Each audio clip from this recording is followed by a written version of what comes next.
To you it was 30 seconds, but I have seen war. I have seen its face, and the only escape is limitless freedom. The freedom to be cruel. And to obtain one of these Maxwells and use it, how is that freedom to you? The Maxwells are all powerful. They bend physics, the very building blocks of the universe, to their whim. Whoever controls them controls war. I will win all war. On this plane and the next. Do you remember the day when we first met? It never leaves my thoughts. Olivia's going to pull out her gun and shoot Cassius in the head. Dexterity contest. I have a -1 to this. Mm-hmm. Why can't it be a charisma check? I botched. I rolled an 18! Unfortunately, Cassius, as a reaction, can teleport. In D&D under D&D's rules, you cannot shoot him in the head. But I gave you this dexterity contest because I think it's really interesting if he wasn't expecting it and you really use your relationship to your advantage. So before he can fully react, you pull out his gun and you shoot, just like point blank at his face. And there is a spray of gore and he teleports behind you and you can feel his blood oozing down onto you. And you shot him, but you can also feel his claws at your throat. And he says, "Finally, Olivia, you are free." And you feel something drop down onto your shoulder. And it is his crushed eyeball. Is there still a strength in his grip right now? On pure adrenaline, yeah. To be sure, Uh-huh. Olivia is going to take the gun, Uh-huh. point it at her chest, and fire through to hopefully catch both of them in the heart. Dexterity contest part 2, Electric Boogaloo. I botched it. This is impossible. Well, you still rolled higher than me. I got a 6, you got a 2. I botched, though. Here's what happens.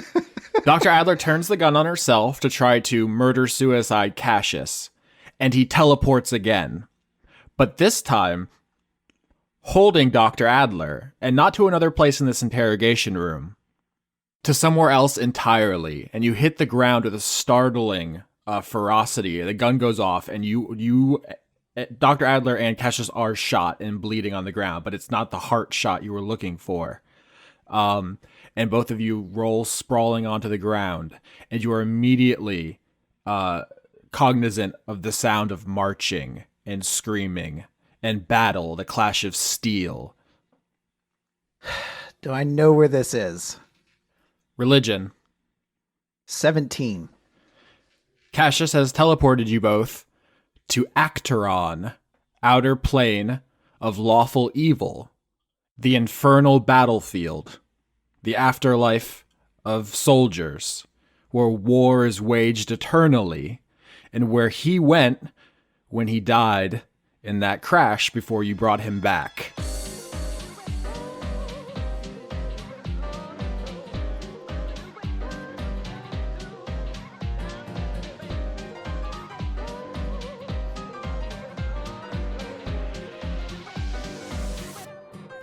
Last time on Dice Funk. I'm going to shoot Objectivist into Kajita's brain.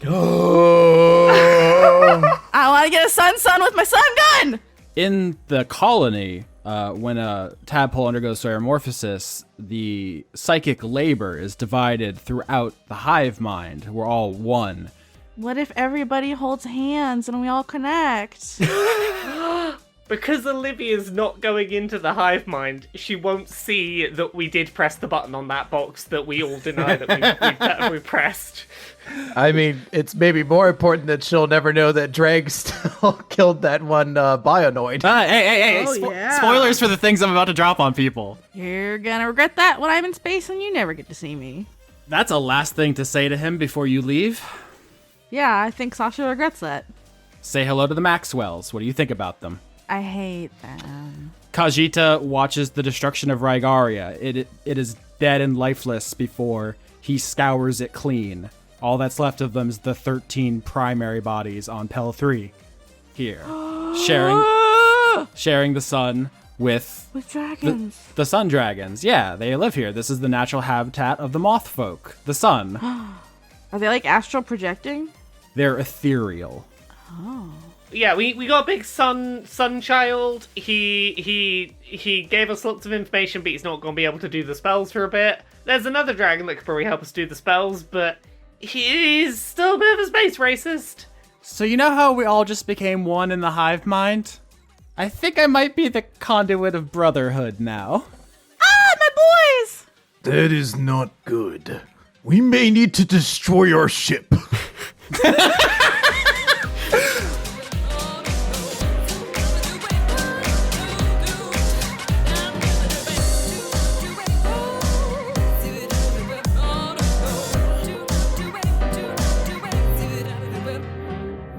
We can eat anything. If anything can be a recipe, anything can be an ingredient. I'm sure Babish can make anything delicious. Yeah. Just like Mothman. We'll cook him up a No! good treat. We're not gonna cook Mothman. We're not gonna vor Mothman. Okay, so last we left this adventure, the team had discovered a way to survive on the surface of the sun by becoming ethereal. You even know the way to do that, which is to ask Volhard, the moon dragon. He's a very powerful magic user. He can do that no sweat. But there's a complication, which is to obtain this information, the party had to become a hive mind with Subjectivus, the Illithid, which meant he no longer isolated himself, and after his character development and growth as a person, he is now the conduit of brotherhood, which means he can no longer protect you from the people who are hunting you. Double-edged sword, on one hand, you are now being hunted. On the other hand, you get some bonuses for being part of a hive mind with a powerful Eulitharid. Also, I have a dragon baby. You do. He's taking a nap now. Objectivus is currently undergoing ceramorphosis. He's going from Sun Dragon to Snallygaster, which is a giant dragon with tentacles on his face. But he's very tired. His body's changing. You know, it's just a kind of a time in Illithid's life. His voice is going to change. You know. Is it? No, I love his voice. No, it'll be the same voice because he speaks in your mind anyway. So Yeah. Also, I just want to point out that both of my children are incredibly powerful. they're so powerful. Eulitharid and a Snallygaster are two of the deadliest creatures in the galaxy. But for becoming part of Subjectivus's hive mind and being a brother to the conduit of brotherhood, you all get some bonuses. I wrote them in the chat. Hopefully you updated your sheet. But for the audience, everyone gets proficiency with intelligence saving throws, which are the things that you will need to roll. If you get attacked by illithids, they'll try to explode your mind. But now you are part of an illithid hive mind and you have natural defenses against that. Another thing is you get a proficiency in an intelligence skill, which means because you accessed all these memories, you've basically become an expert on one subject. You get to pick. And finally, you get access to the spell Confusion, which is kind of the player character's version of the Mind Blast that Illithids do. So essentially, because you were part of this psychic hive mind, you can attack someone psychically, overwhelm their mind with magic, and with the might of your brotherhood. If you have the spell slots to cast it. I think it's a 3rd level spell, so not all of you have that ability yet, but that's a thing you have access to. Nice. I want to know what y'all took for your proficiency. So I as of recording, I'm still trying to decide between two. I was stuck between history and nature, and I'm gonna make a decision live on air. I went with history. Okay, I'll go nature. I already had history, so I went investigation. I went investigation because I had all the other intelligence skills. Yeah, basically. Oh, God, Big Star's such a nerd. Also, I'll never be able to cast Confusion. Oh, somebody will. All right. So at the end of the last episode, chronologically, we ended that session with Big Star saying, "Oh no, we have to blow up our ship because that's how they're going to track you." To which Half-Thor Gunderson immediately interjects, "I don't know about that, Big Star. They're going to know where the signal came from and immediately land here on the planet where Objectivist is indisposed. He can't even stand, let alone fly. So even if we pull out all the wires and blow up the Snallygaster, they're going to come right here. So here's the plan. I am the pilot. I'm taking, what's the word I'm looking for? Responsibility. That's a thing I've done before. Mech team, get in the mechs, go talk to Volhard. Non-mech team, stay here and help Objectivists in the hive mind. I, as the pilot, will get in the Snallygaster and fly it wildly all around the planet to throw off our pursuers." Dope. Glad we kept you around. I didn't realize it was up for debate. All right, I thought I was a part of the team. It's fine. No, we love you very much. You're like our weird uncle. Out of character, I'm just remembering that bit where I was like, we don't need a second pilot. What do we need that? And now I'm just very, very thankful. Thank you, Austin. Yep, so Half-Thor Gunderson, the other GIF in the party, jumps in the Snallygaster and goes to fly it to just do donuts around the planet so that the people hunting you don't show up and kill Objectivists before he can stand. Cool. Wow, donuts in the parking lot of the planet is extremely cool. So, question for the party. If we're going back to the Moondragon, I'm on, like, good speaking terms with the Moondragon. That's fine. Do we up and just tell him that the Sun Dragon... Like, how much do we tell him right now? Because if he doesn't think the Sun Dragon is a threat right now, he might just go off and start going and doing his genocide plan. Yeah. The more info he has, he'll turn and kill Objectivists while he's still morphosizing, and then go on to wipe out most of the galaxy of any soul remnants. It would be very hard to pull one over on him unless he's still drunk. Is he still drunk? How long has it been? Good question. It's been a little bit. Let's just see. Let me set the scene. So the team's in the mech. You guys are going to go back to the North Pole. It takes a little bit. Your ships, your mechs are fast, but they're not as fast as the Snallygaster, which goes cruising off in the other direction.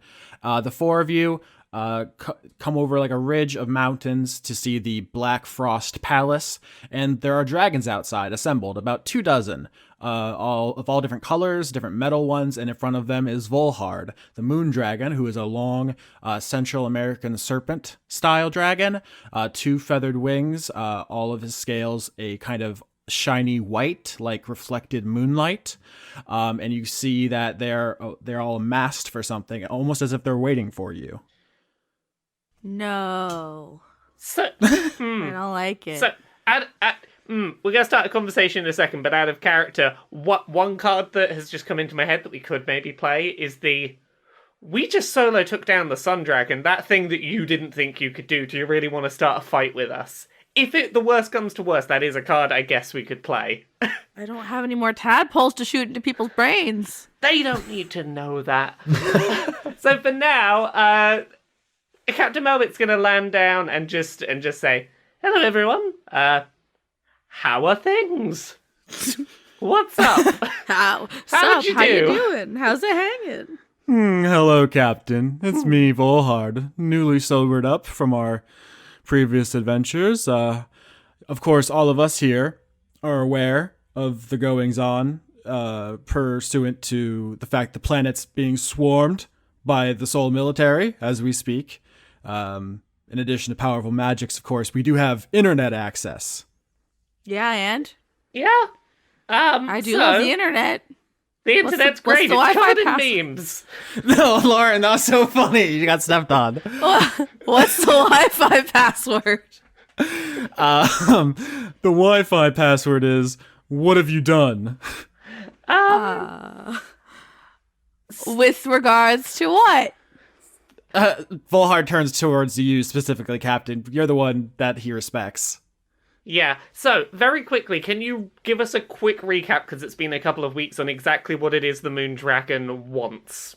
The Moon Dragon does not want Soul or the Illithids in Markov because they are exploiters. They're colonialists. Soul specifically wants graphene, and the Illithids want food which is people, and slaves, which is peoples. And right now they like Invicta because Invicta are trying to get the illithids out. No. No. Invicta is just another arm of the soul's occupation. Okay, and it's Invicta that are heading here now. I just want to know which specific thing that we've done is he referring to, because we've done a lot of things as a group. Wait, it's Invicta coming here, or it's the Soul government coming here? Because we're running from a lot of people right now. Yeah. Yeah, ask him in character. This isn't a secret. Can you be specific about who it is that's heading here? That's a good question. We are only reading the reports as they come in. It's all breaking news. It could be anyone, but given the response time, I suppose it's more likely Invicta than the proper Soul military. Well, how's about this? I'll give you this right now. It's probably Invicta heading here. And we have created a situation where no one's going to stop you if you want to take on Invicta right now. I would love to clobber Invicta personally, as would many of my loyal subjects, but we are 25 individuals against the might of an entire solar system. Did you come here to lend your swords to our cause? We came to ask something of you. We Now- came to ask for things, and we bring nothing. How's about this? We make a trade. We help you fight. If you give us what we need to become ethereal and go to the sun. No problem at all. Sounds like a favorable deal for all involved. So, Invicta boss fight, then we can go to the sun. Volhard's down. I am of the opinion that we do this fight, I think. Yep. Why not? Volhard extends a jaw of his great serpent form as if to shake your hand, Captain. The captain reaches back and shakes back and says, "Today, we fight side by side. Afterwards, drinking rematch if you want it." If we both survive. In the meantime, Artificer. Yes. You're a man of few words, I see. I speak when necessary. There is power in words. Well, now it is necessary. I will require your assistance to forge the items which will allow you to become ethereal. There is no task that is too great for Big Star. You may be the moon, but I am the brightest light in this solar system here. Man, a few words. So Big Star, you're going to make 4 amulets of etherealness. Dope. They're all shaped like giant stars. Just like giant stars, not like Smacky Dan amulets, the thing I was trying to set you up for. No. You've pooped all over that all season. I don't want them anymore. Chris, I would like a Smacky Dan amulet No, with a star fuck it. on it. Khajiit, I gave one to Khajiit. He's like, I could do this as a cantrip, and he threw it away. So fuck it. I don't want it anymore. Yeah, and then I killed him for you. Half the fun of you being a troll is me being exasperated by it. That's our dynamic. Can Chris. I just correct Yeah. Austin for a minute? Oh God, no. Confusion's actually a 4th level spell. Oh no. Ouch. Does anybody have 4th level spell slots? No, I'm never going to get more than a 2nd level. I do. I only have 1 though, so it's either that or polymorph. Nope, I only have 2nd level spells. So I can cast confusion. I was going to say, I don't think anyone in this party is ever going to be able to cast it except for Lauren, because she's the only character who's actually a real spellcaster. I'm very good at it. That's actually pretty fitting, though. You're the one who's going to get the power of your sons. Oh, my powerful, strong boys. You are all very welcome.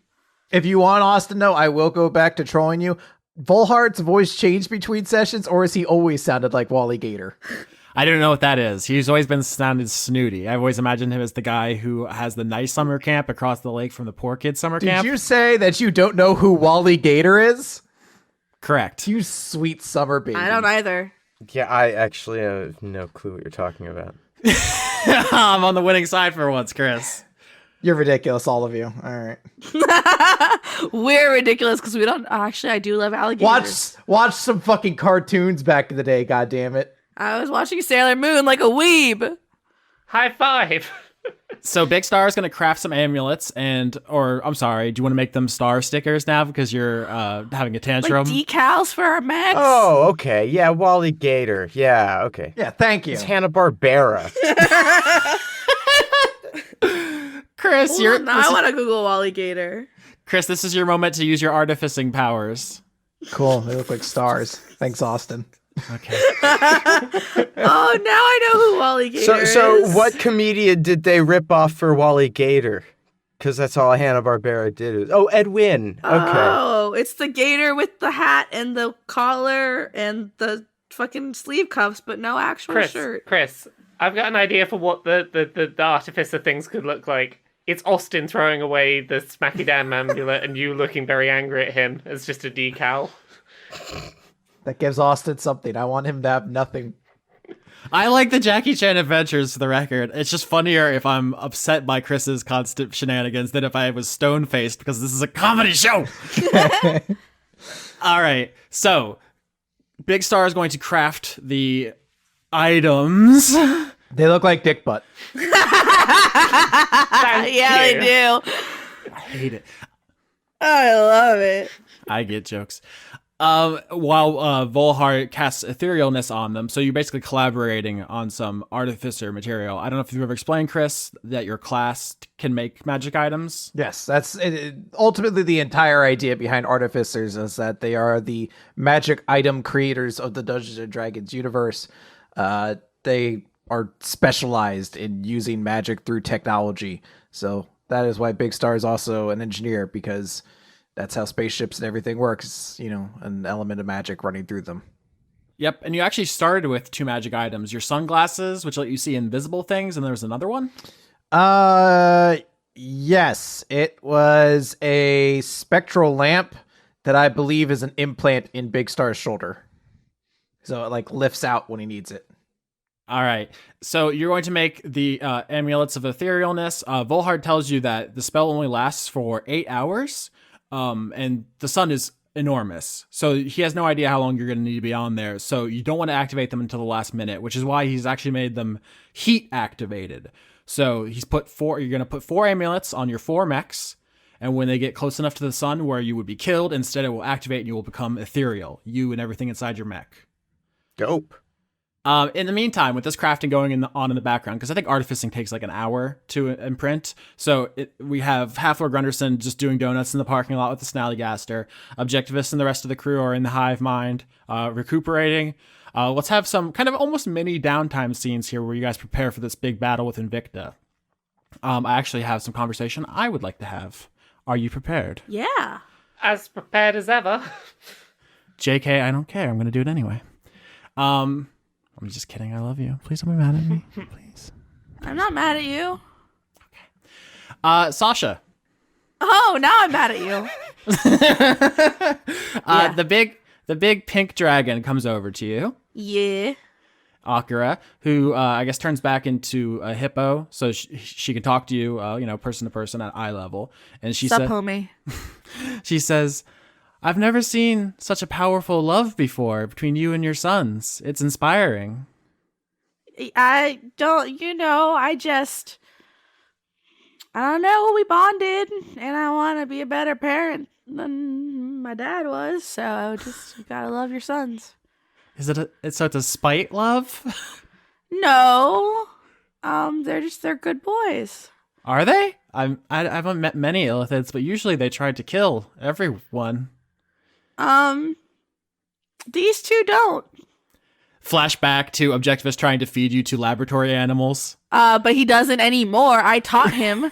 I know, I'm just saying in the movie, that's the comedic editing. And Subjectivist is being a good boy, all holed up in a cult. Absolutely was planning on betraying you if you didn't get his brother a body. Yeah, but I'm a good mother, so I did. Yeah. I've been in a galaxy at war for so long. I mean, love happens in war, obviously. You just look at Metal Gear Solid, but... Does Metal Gear Solid now exist in Markov? Alloy, bolt, Mm-hmm. got liquid. Yep, don't that's know. that's what it's called. But I was gonna say alloy nut liquid. alloyed nut liquid. Yes, episode title. Akira says, I just feel like I don't see as much love as I used to. I've lived for a long time. It's just really refreshing. I'm glad that I got to meet you. Oh, thank you. I think you're pretty dope too. Maybe we can spread some more of this love. I feel like having a very large dragon son might help negotiations. Yeah, he's going to be terrifyingly powerful. It's going to take a while. The dragon takes a couple 100 years to really come into his own, but I would like to be on your side going forward because, oh boy, Yeah, don't cross me. being able to shoot a nuclear blast and control the minds of people and just being the size that he is. Mm-hmm. And also his brother, very strong. Yeah, Elder Brains are like a galactic threat, a single one. And they're good boys. I'm glad. I really hope they're still good boys. They are, because I did everything Austin said. Who is Austin? I don't know. Good question. Speaking of love, Yeah. what do you think about the captain? Me? Yeah. Oh, I like her. She's a real ride or die. Why? Why you asking? I'm just gossiping. You like the captain. I mean, we hooked up back in the day. It's been a while. I mean, you can hook up and like not like somebody, but I feel like you like her. Yeah, I'm working through it. I'm just thinking, sometimes you hook up and it doesn't mean anything, and sometimes it does, and sometimes the feelings change in between. It's just something you got to think about it. I think you should talk to the captain about that. Oh, she's very busy. Well, maybe like after the big battle, have a little take her out for smoothies or something. Yeah. I saw in your memories in the hive mind that you have a friend who knows where all the cool spots are. Is that the one we're going to go save? Yeah, she does really know where all the cool spots are. And she's dating the three-headed dog solitaire. That's pretty cool. I saw his memories. He's extremely deadly. Yeah, where did we get all these powerful boys from? I don't know. Maybe we should stop balancing boss encounters to later be allies. I don't know. Maybe we should just be so much less likable. All right, so you guys are going to gossip about the captain a little bit more. Hell yeah, they are. Next up, Dregg. Yeah.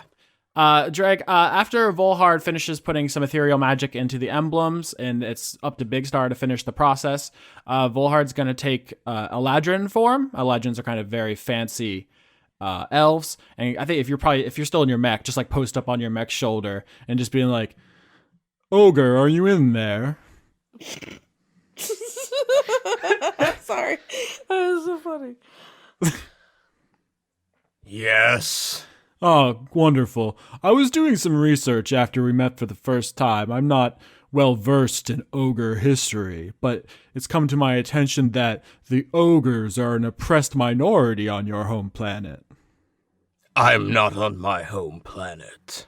Of course, but I would think you'd have some sympathies for our revolutionary cause against Sol and what they've done to your people, marginalizing them, taking their land and homes. Earth's fine, says Austin at the start of the season. Don't worry about Earth. Don't worry. Yeah, Earth's fine. Earth is fine compared to us. There's no sickness. There's no hunger. It's just, still racial divides. Just widespread prejudice. Obviously. Yeah, culture's a thing. If you go through the season, there's no word I've said more than culture. You can make a supercut. 11 hours of Austin saying the word culture. I don't care one way or another. I find that an alien mindset. When I see my brothers in chains, my only instinct is to kill the ones who bind them. My brothers are not there. My brothers are here. I think it takes him a minute to realize you're talking about the rest of the bastards. Mm-hmm. And then he gives him some pause. Yeah, he doesn't even, I was like, Austin was thinking, does he have a witty comeback? But I think he actually just thinks about it for a while. You gotta build your own family. You gotta do it. Let's see here. Big Star. Yeah, what's up? Hey, you're making some amulets, which are either star-shaped or dick-butt shaped, depending on what the fan artists decide to confirm as canon. Or it's shaped like the sheep talisman, which gives you powers of astral projection. There it is. Somebody did a quick Google. I already fucking knew it. Austin, you don't think I know all goddamn 12 talismans like the back of my goddamn hand? Give me an animal. Give me an animal right now, I'll tell you. Pig. Laser eye beams. Fuck, he's really good, guys. Tiger, is that a thing? Tiger splits in half and changes you into your good chi and your evil chi. Yin and yang. Ram. Well, that's the sheep. Astral projection. Don't be stupid, Lauren. He's unstoppable. You can't even trick him. Dog? Dog gave you immortality. Come on. Oh, yeah, they're good. Platypus. That's not a zodiac. It's not an animal, it's zodiac, The Conrad. closest to that, I suppose, would be the rat, which gives motion to the motionless. Rabbit. Super speed. Come on. Enough of I this. know, I just like yelling. So Big Star, Sigrid, the Graphian dragon, was watching you work with your tools and your artificing gear and so forth. She's paying rapt attention to that, and after watching for a little bit, she says, "So, No. in the Lauren. I'm sorry, I really hate your horny voice.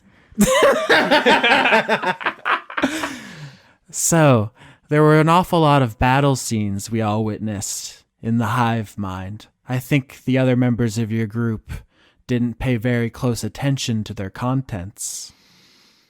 When you are unfamiliar with war, you sometimes don't know what you're looking at. It is strange and unfamiliar to most people, but when you know it, it becomes all you know. I know exactly what I saw. Do you want to talk about it?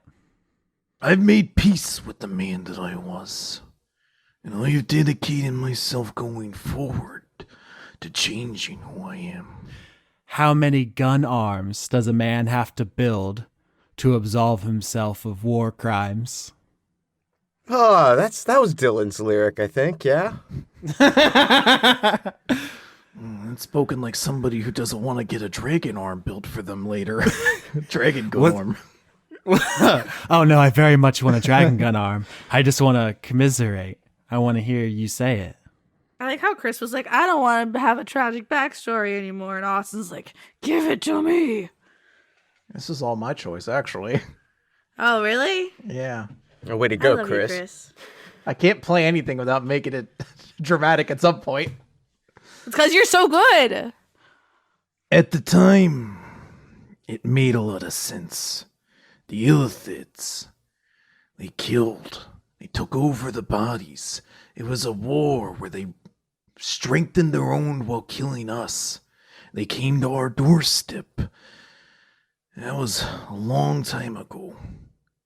So, trying to absolve myself of that doesn't make sense. When I followed them here, I wanted to kill Illithids. Till I started to learn that there was something more than that. You see, Invicta, they symbolized themselves on the idea that it was a place for veterans to get help. Yeah, it was just a gilded lie. Just another one of Cassius's stories that he tells to get power. So I'll take no pleasure in blowing Invicta and burning it to the ground. But I'll do everything I need to. If it makes this galaxy a better place, oh yeah. So what size gun arm do you want? Were you like a 6 or a 7? You have to. It's the classic Chris formula. Make it so dark and then immediately get silly. Sigrid says, it's impressive how strong subjectivists and objectivists are, that they saw your heart and your deeds and they're willing to be your brother anyway. Yeah, well, I've seen inside their hearts too, you know. We all know how objectivists or subjectivists got his body now. There are things we just have to leave in the past. That's not what this is about anymore. The bastards are our family. Are you looking for any new members? There's always room for individuals whose light shines across the cosmos. Sigrid, without saying anything, is going to. She has the Shakti gauntlet on, the kind of living, shape-shifting weapon, and she kind of caresses your gun arm, and it worms its meaty way inside the barrel and begins integrating with the circuits a little bit. Not the whole thing. She's keeping the gauntlet, but she's making a tiny Baby, she's making a tiny gun, baby. Oh shit! Are they gun fucking? Yeah, I mean, that's the symbolism, Lauren, if you just want to just say it. Yeah, I want to say gun fucking. Okay, well, I can't make gun fucking the title. But what I was going to say was she makes tiny biological additions to your technological gun, and it is now a +1 weapon. Fuck yeah. Nice. So it is part Samus and part Existenz now. Gun fucking. Hell yeah. Dope-tastic. All right, and finally, Captain Melbeck. Me? Hello. Hello. I think Half-Thor Gunderson gets on the radio because you guys actually can't talk with Objectivist right now because he's unconscious. So you have to talk over technology like normal people. Hello, how can we help? How are you holding up there? Hello, Captain. To be honest, I'm seeing a lot of people in my rear view. They have very big guns, and it occurred to me that in a time like this, usually I would ask them if they were willing to pay more than the people who are currently paying me, but I am resisting the urge so far, and I hope you're proud of me. I'm incredibly proud of you. This is a very big step forward. Go you, you're a good boy. Well, you did pay me when I asked, and then you let me inside your mind, so, I mean, that's more than most people do for a person like me. Indeed. And also, you know, having been part of a hive mind sort of does the thing, doesn't it? It's a little harder to follow that urge to just follow the money. It really is. I mean, the stereotype that all of us are mercenary there's a kernel of truth, but it's more about the contract is a place where you can go back to. It's like a home to know you have a place where you're wanted. And for most of us, the only place we've ever been wanted is behind a gun. Until I met all of you. As another former bounty hunter who now sticks around with a group of people on a ship, trust me, I know the whole, I know where you're at today. I guess I just wanted to say thank you, and also have something to take my mind off of the just growing cloud of people chasing me out here. But thank you. If I don't make it back, please tell them that I was Half-Thor Gunderson, blah blah blah, friend of Centaurs, and the pilot of the Snallygaster. You are getting out of today in one piece. Because we are a family and we're gonna fucking pull through this. Also, we need the ship. We don't say that, Dregg. I'll just write Objectivist into the sun. Oh, I left some DVDs on that ship. I need those back. What kind of DVDs, Big Star? Speaking of which, when you guys are ready for the battle, you call Half-Thor Gunderson back, and he will bring all the people chasing him for the fight. You can do so now. The longer you wait, the more danger he will be in, and the ship. Okay, the only one thing I think might be worth setting in motion before we start the fight is there anything that we should get Babish working on? Because I don't think Babish is currently working on anything, and shouting to Babish, hey, can you start on something, probably won't delay the fight too much. Jesus, when did Babish become a fucking mobile game? I have to make sure it's constantly doing something, or I'm like, we're wasting my time! Well, I'm just paranoid about the fact that Austin keeps dropping, like, Babish can cook anything and anything's a recipe in the opening of Dice Funk, so I'm just like, we should be using Babish. What can Babish do? Laura's metagaming. Maybe like some dope-ass honey barbecue wings? Babish is my baby, and I want my baby to do cool things.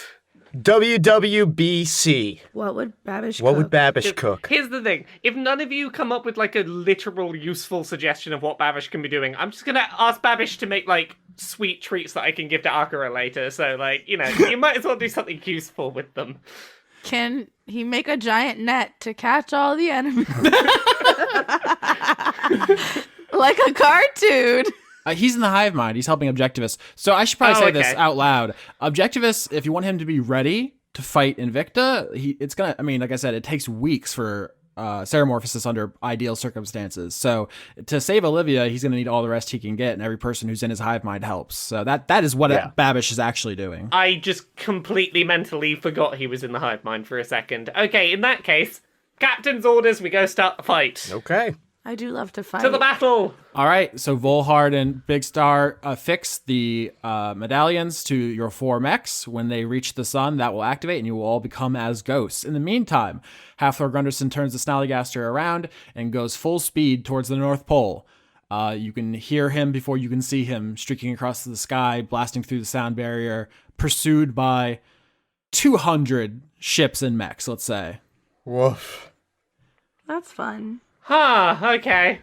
Thank goodness we have 25 dragons, including the moon dragon, on our side. Roll initiative? Yeah. Yeah. Hey, don't make fun of my voice getting squeakier. No, I wasn't. I was not 19. making fun of your voice. I was genuinely, 16. yeah. 8. All right, Big Star, you're up first. You see the Snallygasters coming in at full speed, pursued by 200 mechs and ships. Right now, they're kind of like dots on the horizon. Soon they will get closer, and I will describe them in more detail. Do you want to do anything? Yes, I'm flying straight up towards the Snallygaster, and I want to fire on one of those ships. All right. This is a collective enemy. It's just called like swarm of ships. The way collective enemies work, they're a little bit custom for me.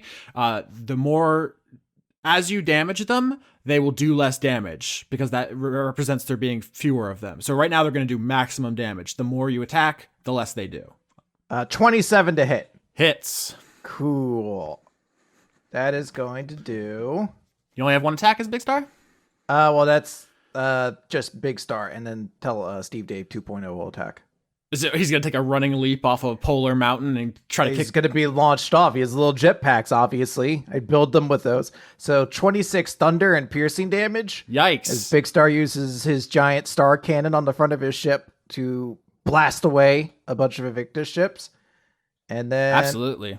from the smoke, we'll charge straight through everyone's favorite robot, Tarask. Everyone's favorite. He rolled a 10 though, so he misses. Oh, all that smoke! Yeah, he leaps up at all these ships flying over him, and he is he's rhinoceros size, so he doesn't get that much air, and all the ships fly over him. Yeah. So that was almost like you guys set up a trap, right? Because this cloud of ships were flying in, and then Big Star unloads 26 damage into that crowd with his laser cannon. It is now NPC's turn. So let me describe something as the ships come in. All the dragons take to the air. Wait, can I, so did like the Snallygaster fly by? Not yet, no. Oh, I want to ready in action when the Snallygaster flies by. I want to give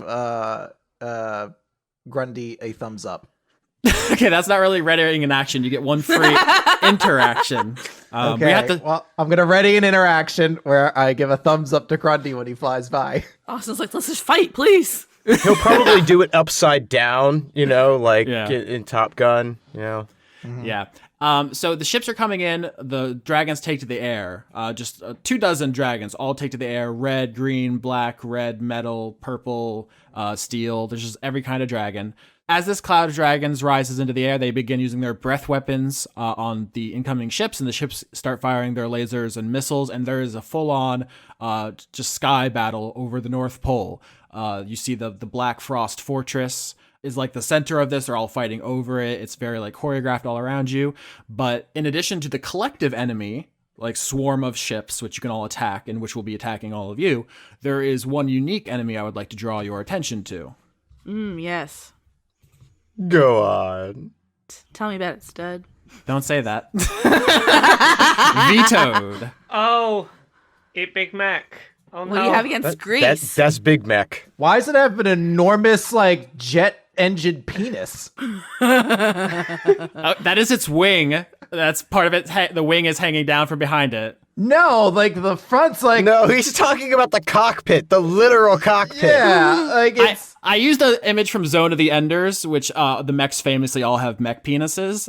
Blame They sure do. Blame Hideo Kojima, who created them, who also directed, that's right, Metal Gear Solid. I'm sorry, did you mean alloy nut liquid? Alloy nut liquid, yeah. So this mech is it's the leader of this squadron. Clearly, it's very elaborate. Some of the mechs you've How seen before. wise is it? What? I'm just being an idiot. Everyone is very interrupty tonight. So some of the mechs you've seen before in this season have been more mundane. There was a firefighting mech. There was a racing mech. You've seen some like maintenance mechs. There was a couple military mechs. This one is something else entirely. It seems incredibly high end. Like if the mechs you guys are using are like Mustangs and you fought some like Volkswagen Bugs before, this is a Ferrari, right?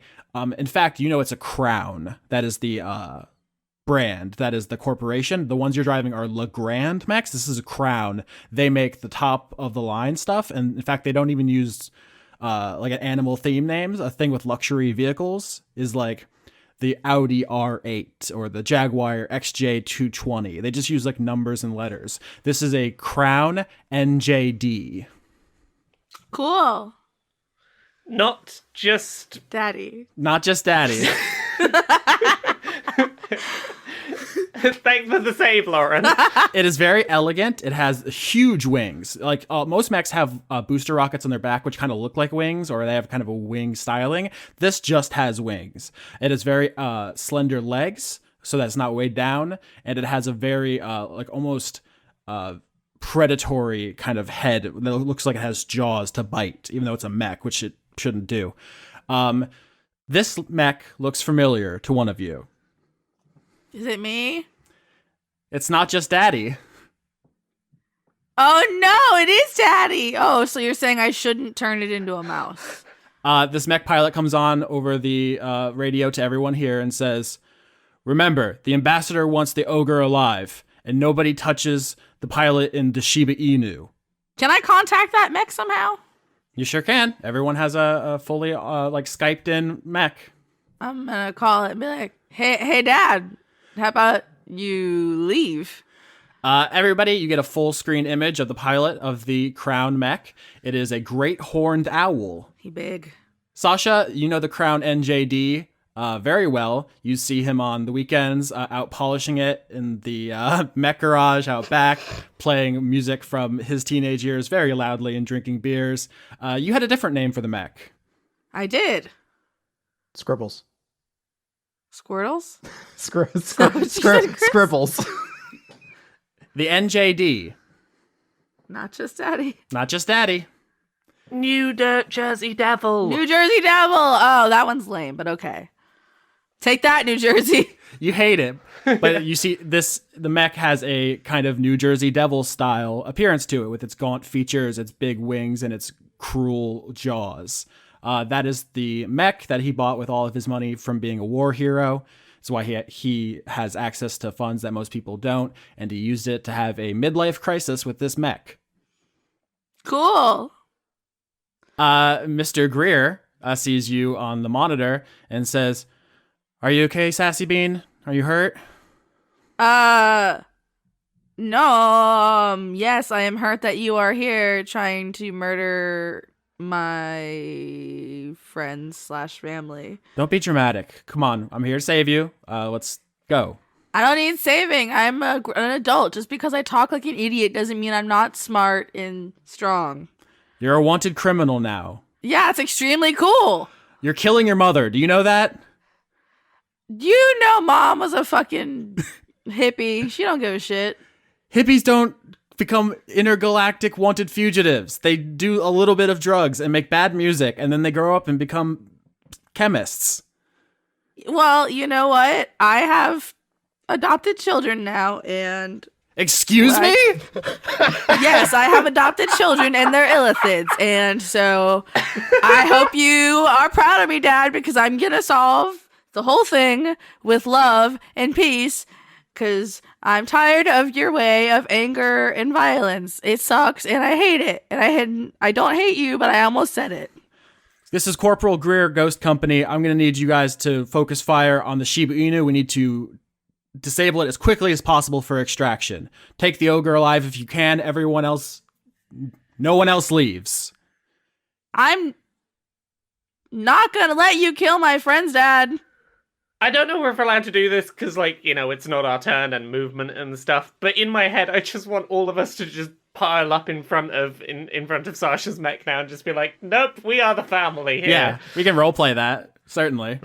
Yeah, roleplay wise, I want us to all just be like, "Nope, nope, nope, we're getting in the way. You ain't doing this." Mr. Grier pulls out a hilt of a beam sword and he ignites it, and you see it is an elegant laser rapier, which was harder to say than I thought it would be. He is a championship fencer in addition to being a veteran, and Sasha, you know, he is very, very good with that. Yay! So Mr. Grier ignites his boosters that are on the ends of his wings, and he flies in. He's going to try to cut the arms and legs off your mech so he can kidnap you. Sasha? He gets disadvantage. What? As a reaction, Dregg's going to roll in and impose disadvantage. Oh, okay. So you use your mech to shield. 15, Sasha. Yeah, my armor class is 14. And 20. Both those hit. No, I don't like it. 22 damage as he Jesus. with a rapier tries to just impale you through the arm. He's going to try to cut, like I said, dismember your mech completely. Can I... Whose turn is it? It is now Sasha's turn. I'm gonna cast Thunderwave on my dad. That is a Constitution saving throw. Oh. Oh, he botched. He botched! Fuck yeah! Uh-oh. So that is 2d8 thunder damage. Roll it. 12. Uh-huh. So 24. Uh-huh. And he is pushed 10 feet away from me. All right. In any particular direction, remember you're in the air dogfighting in mechs. So it's a little more dynamic than just fighting someone on the ground. I would like to push him down into the ground. There you go. Now you're thinking with portals. So Sasha, you use your supersonic bork to blast the devil out of the air, of the crown mech, and it goes plummeting into the black ice around the fortress. It slams into it. It's going to take some extra damage, in fact. Very bad roll. Only 5 extra damage. But yeah, he's now knocked prone as you slam into his mech with a shockwave. And he yells up at you, "How dare you? I'm your father. And? Show a little respect." Respect for what? You never respected me. It is now Dregg's turn. Well, seeing as he's, in that black ice, and I'm right above that spot because I was imposing disadvantage. I mean, just cut engines. You're just gonna land on him? and fists first. Yeah, roll that attack. All right. With advantage, because he's prone. Don't kill my dad. Just incapacitate him. Sure. I'm glad my real dad doesn't know what podcasts are. Okay, so first attack is 19. Hits. And second attack is a crit 26. Oh, Lord. Dregg's just gonna do a lot of damage. Dregg's going to do a lot of damage. Oh, Lord. Can't have this. You coming? Can't have this. So we're going to add 2d8 damage to both attacks. Oh, no. Dregg doesn't let anybody disrespect his friends. That's correct. Who is it? That's 42 damage. Oh, boy. Is any of that thunder? No. Okay. So, Dregg, you just fall out of the sky and you land fists first on top of the New Jersey Devil mech, crushing it down into the ice again, doing significant damage and busting up his wings a bit. That did a lot. He's still in fighting shape. In fact, is going to use a legendary action to stab you at the end of your turn. Mm-hmm. Disadvantage. Botch again. Oh, Lord. Oh, Lord. Oh, Lord. His head is not in the game. Yeah, I think he was not expecting that. I think you're landing on him with, however many tons of mech you have, damages one of his arms, and he's going to have to switch to his non-dominant hand with the rapier. That's what's going to happen for that botch. So you were not hit, and in fact, you damaged his mech pretty bad. Captain Melbeck, it's your turn. Okay, so I'm going to focus on the big swarm of ships. Mm-hmm. The swarm has taken some damage, right? Correct. Okay, well in that case, I get some bonus damage for Colossus Slayer. Also, I'm going to use my last chance to use Hunter's Mark, so I'm going to Hunter's Mark the swarm of ships. Let's get some rolls going for attacks. That's a crit on the first attack. Oh shit! We are kicking my father's ass. No, I'm kicking the swarm of ships ass. Oh. Which is also very important. Yeah. 19 on the second. Hits. Well, everything hits. Yeah, you guys are Okay, rolling so- incredible. I'm going to use my Hunter's Mark and my Colossus Slayer both on the first attack roll. Mm-hmm. So that gets me what? 4 plus 3 plus 6 is 13, and that's doubled because of the crit, so 26 on the first attack. Nice. So you're using your shotgun to just fire into the swarm? Yep, just taking a big old blast as that swarm just face on into the swarm. Yep. 10, so another 10 damage. All right, so Captain Melbeck joins the dragons to fight the swarm of ships. As the rest of you face down Mr. Grier in his mech, it is now Big Star's turn. Oh, although legendary action stab Dregg again, actually. 22. Oh, that's gonna hit. 10 damage to Dregg Okay. as he stabs you with his rapier and says, "Stay out of this." No. This is Corporal Grier again. Remember, the ogre is dead or alive. The ambassador wants him alive, but we can be flexible at this point. Everybody's alive. Shut up, Dad. Big Star, it's your turn. All right. So where's the Snallygaster at this point? It's in the dogfight in the air. Okay, so it's not being like chased specifically anymore. No, it's joined in with the dragons. Okay. Then I'm just going to try to fire a cannon shot into the swarm and see what kind of damage I could do. 20. Hits. Mamma mia, here we go again. I hate it. My. 26 thunder and piercing damage. Whew. Yikes. And then I'm going to have Steve Dave. Yeah, you are. Actually, hold on. He's already prone, correct? Who? Sasha's dad. No, he got up to use Okay. his legendary action. Then Steve Dave's going after him. Uh-oh. 24. Yep, that hits. Okay, so What? Was that an ARF? Yeah. I'm just imagining it like tackling into him from the side, this Thoracic, but making this ARF sound. 20 bludgeoning damage, Oh, my and lord. then he must succeed on a DC 15 strength saving throw or be knocked prone. Oh, my God. And as Steve Dave 12. just knocks his feet up from underneath him, you just hear over the radio pout, "Ooh, kill him, Steve Dave!" Austin, while we were in that hive mind, did we learn how to be good at fighting in D&D? It might be that way. That might be true. Listen, on the ice, Mr. Grier has a mechanical Tarask latched onto one arm. He's trying to sword fight Dregg with the other arm. Big Star and Captain Melbeck are firing into the ships, which are also being drubbed by dragons. It's a pretty good fight for you all overall, except now it is enemy's turn. Everybody makes dexterity saving throws for the swarm firing on everybody in this pitched fight. Yeah. All right, everybody gets a +4. Jesus Christ, my dexterity is already so high. 23.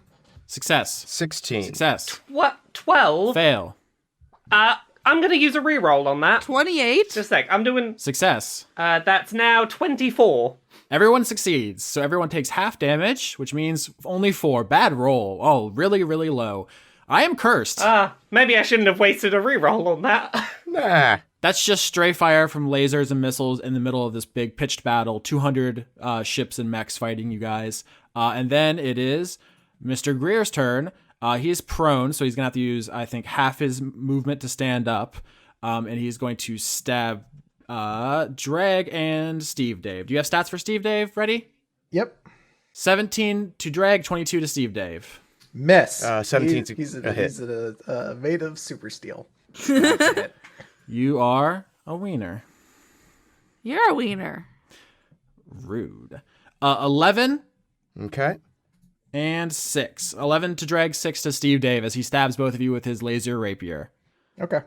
And it is now Sasha's turn. Sasha, you see your dad is in a pitched battle with Steve Dave and Dregg on the ice. All right, I'm going to use my last bardic inspiration to attempt to use my psychic blades with my big mech rapier. That I don't think an 8 hits. It does not. So you clash rapiers with your fencing champion father? Yes. All right, so there's a dramatic moment. He like pulls it out of Dregg's mech, spins around, catches you, and you guys push your swords together, faces of your mechs inches apart from each other. And he says, the ambassador's putting everything on the line for you. She's calling in all her favors. You're going to ruin her whole entire career. I never asked her to do that. She made her choice. And so your choice is to side with criminals over the people defending Earth? And me and her and your mom and everyone you know, risking everything? You just don't understand.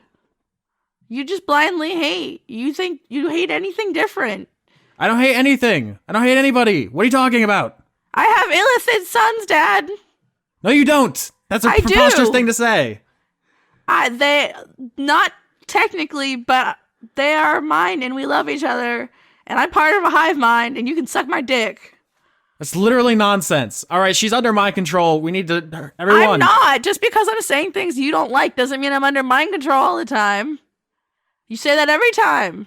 Legendary action 10 to swipe at you with your rapier, and I assume because it misses, jet backwards. Yes, he misses. Yeah.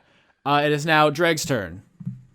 Okay, we're gonna do another punch in here, because this is just so disrespectful. Thank you, Dregg. First attack is 24, second attack's 14. My real dad. Don't roll damage. Although 24 hits, you notice you run over and you punch the devil mech full on in the face, and it does not flinch. Because as the conduit of experience, Mr. Grier cannot be damaged by the same attack twice. Once you have done something and you've hurt him, he knows how it works, and his fencer's instincts mean that he can adapt, and he will never be damaged by your punches again, Dregg. Aw, that's a shame. Legendary action, he stabs you. Okay. 26. Ouch. 5 damage, not very much. Oh, I thought 26 was the damage. No, that was to attack you. You goof. You goofer. Captain Melbeck. Okay, so I was going to keep focusing on the swarm, but the question is, should I maybe attack the dad? Has everyone still got attacks they could be using on the dad mech? Yeah. Yes. Okay, in that case, I'm going to stick on the swarm for now, try and lower that damage it's going to do. So, 16 on the first attack. Hits. 25 on the second. Hits. The first attack does 11, 12, 13, 15 damage. Oh, man. 7, another 9 damage to the swarm. All right, yep. You guys have damaged it significantly at this point. It is now Big Star's turn. Big Star, Dregg, and Steve Dave are fighting Mr. Grier on the ice, but his conduit revealed they are going to start losing a fight they were previously winning. All right. So I will fly over and I will attack the Big Owl Man with my Thunder Cannon then. Mm-hmm. Good choice. So 23 to hit. Hits. All right. 23 thunder and piercing damage. Lord almighty. And I want it to blow up its legs. Can it do that? That's not how D&D works, no. That should be. Come on, Aww. jerk. Big Star, you blast the mech and it does a lot of damage. Is your turn over? No. Well, I'm going to basically just do like a swappy swap. So Steve Dave is going to jet up into the air and he's in the dogfight, but he's not shooting anything. He's just crashing into shit. So Okay, we're playing real Calvin balls with the rules of you get a rhino. yeah. 15. That does hit. 15 is the DC. Or Okay. armor class, I guess, technically. 28 bludgeoning damage as Steve Dave just starts like pinballing his way through Invicta ships. Yeah, honestly, that's going to be the most of the majority of their force there. I like to think that the ships muster for like one final assault to try to kill Volhard, right? Like Volhard's like trapped against the fortress and they're converging around him. Then Steve Day just flies through and just like bowling pins, gets a strike, just blasting away all the mechs with 28 damage at a single strike, saving Volhard's life. And it is now enemy's turn. First, everyone's going to take stray fire from the fight. Dexterity saving throw. 15? Success. 25. Success. Oh, I botched. Fail. 14. Fail. Lauren, how you feeling about that botch? I would love to re-roll it. 8 damage to failures, 4 to succeeders. I re-rolled for a 13. Fail. God damn it. And it is now Mr. Grier's turn. He's going to turn to Dregg, and he's going to start using his more powerful abilities than just attacking, actually. So, Oh, Dad.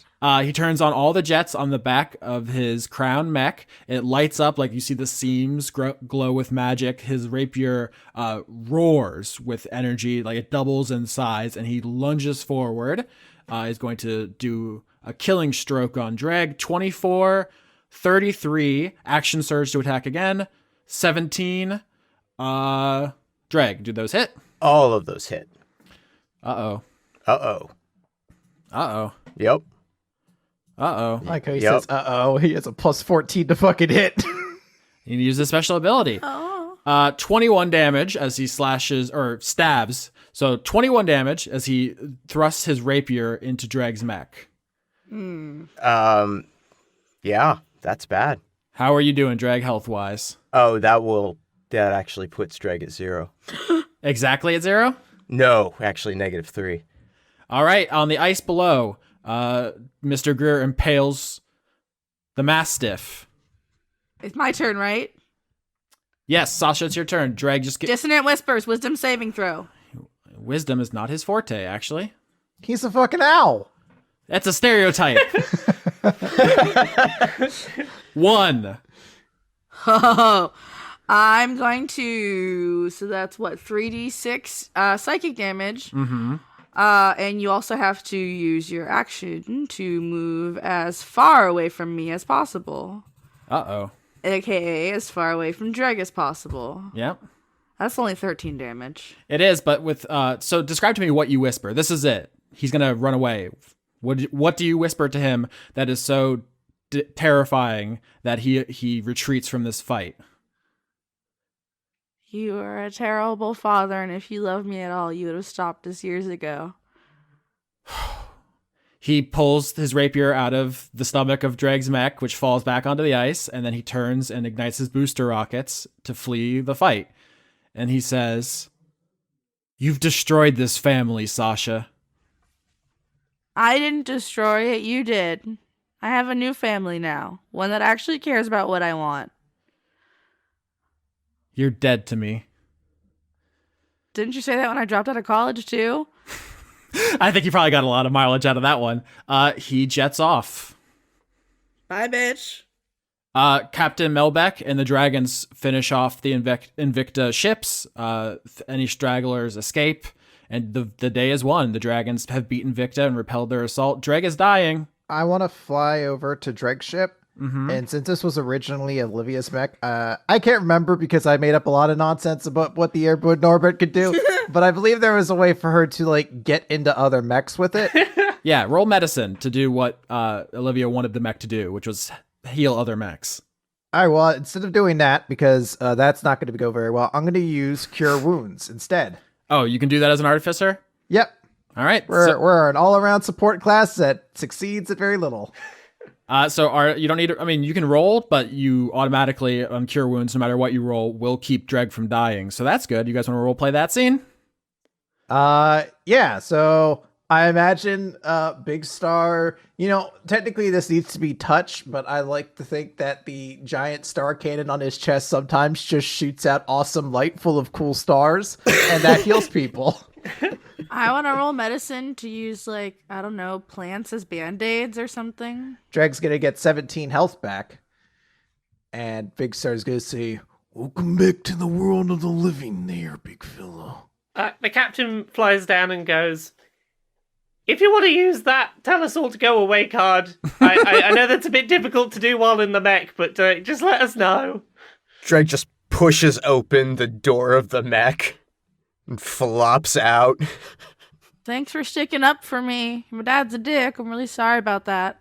I mean, I don't know what to, Dregg says he's okay, and I always feel like if you try to push, he's just gonna be like, well, it's, I would like to sit on his shoulder and give him a big hug.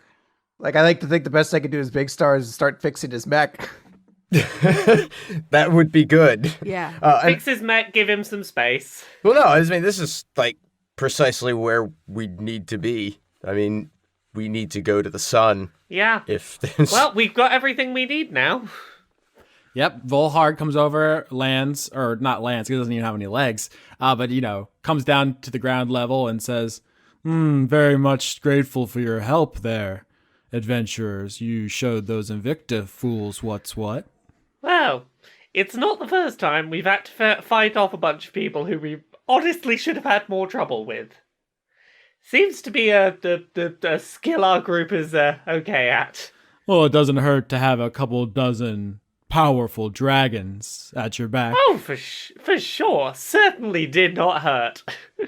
Just want to apologize to everyone for my father. He's a dick. Who has come out of retirement to hunt you down? Yeah, man, what the fuck? Go back to playing golf or whatever his old white dudes do. I think, Sasha, you put it together. Your ex called him. Yeah, needy much? There was a cold open, for those who don't listen to the show on this recording. There was a cold open where Jacqueline approached Olivia and was like, I need to get in touch with Sasha. How do I do it? And Olivia was like, lol, I don't know. And so Jacqueline was like, all right, I'm going to call in the dad. Oops. Maybe she should have been a better girlfriend. Damn, got her. So Big Star's gonna repair the mechs, and you guys can fly to the sun. Once you get close enough to die, you'll become ethereal, and then you can complete your mission. Yay! Just checking. You mentioned earlier about a certain dragon coming and joining our party on the ship. Has that happened yet, or do I still have a chance to recruit dragons to this ship? That's a good question, Captain. Why don't you handle that now? I think there are 2 dragons who would be interested in joining, Sigrid and Akra, and as the captain, it is your prerogative to invite them. Okay, so I'm going to deal with Sigrid first, and say, I hear rumblings from my crew that you are potentially interested in a bit of an adventure. Oh, I think I found somebody on the crew who is very... how do you say this? She Dope-tastic. Huh? Dope-tastic is the word she's looking for. I'm extremely horny for Big Star. Please take me with you. Hey, you are very good at what you do, and who would I be to stand in the way of extreme horny? He makes weapons. I collect weapons. I think it works. Like, half the people we've recruited onto this ship in the past have been because of some level of horny. It's fine. Welcome aboard. You are welcome here. The audience kept asking us for the horny season, and it's here now. Yeah. It here. Yeah, wasn't even horny for it. Damn. Mm-hmm. So, yep, Sigrid is welcome aboard the ship. And now Akira time. Mm-hmm. Hey, Captain. That was a good fight. You shot a lot of bad guys. I am apparently slightly more competent than I was. I will blame that on sharing a brain with people more competent than I for a minute. Oh, just excuse me for 1 minute. She turns back into a dragon for a second and uses her healing breath on everybody present so that everyone can be full up and ready and good to go. And then she turns back into a hippo and says, excuse me, I forgot about that. Dregg almost died. Look at him.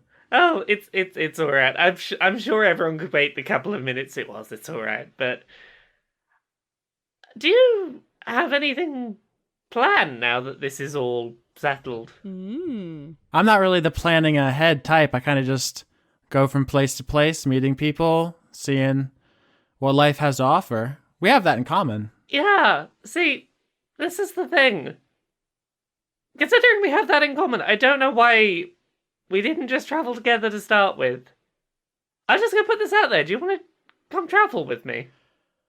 That does sound very nice. My only concern is you guys are gonna go do a lot more killing, right?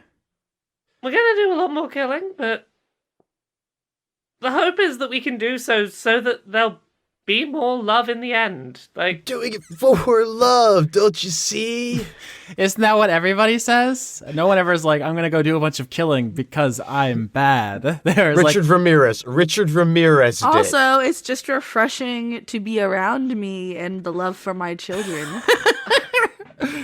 look, I had someone on my crew for a while who was very similar to you, who didn't want killing to happen if it could be avoided, and it made me a better captain having someone like that around, and hopefully we'll have that friend back soon, but having people like you around is a good influence on me, so I'd really value it if you told me when I was overstepping that line. We'll use a safe word for that in my cabin, of course. Maybe roll persuasion with advantage because of your history. Akira is a very powerful healer, so getting this is more than just getting a horny friend. The love for my sons. Okay, the first roll is a 15. The second is a crit.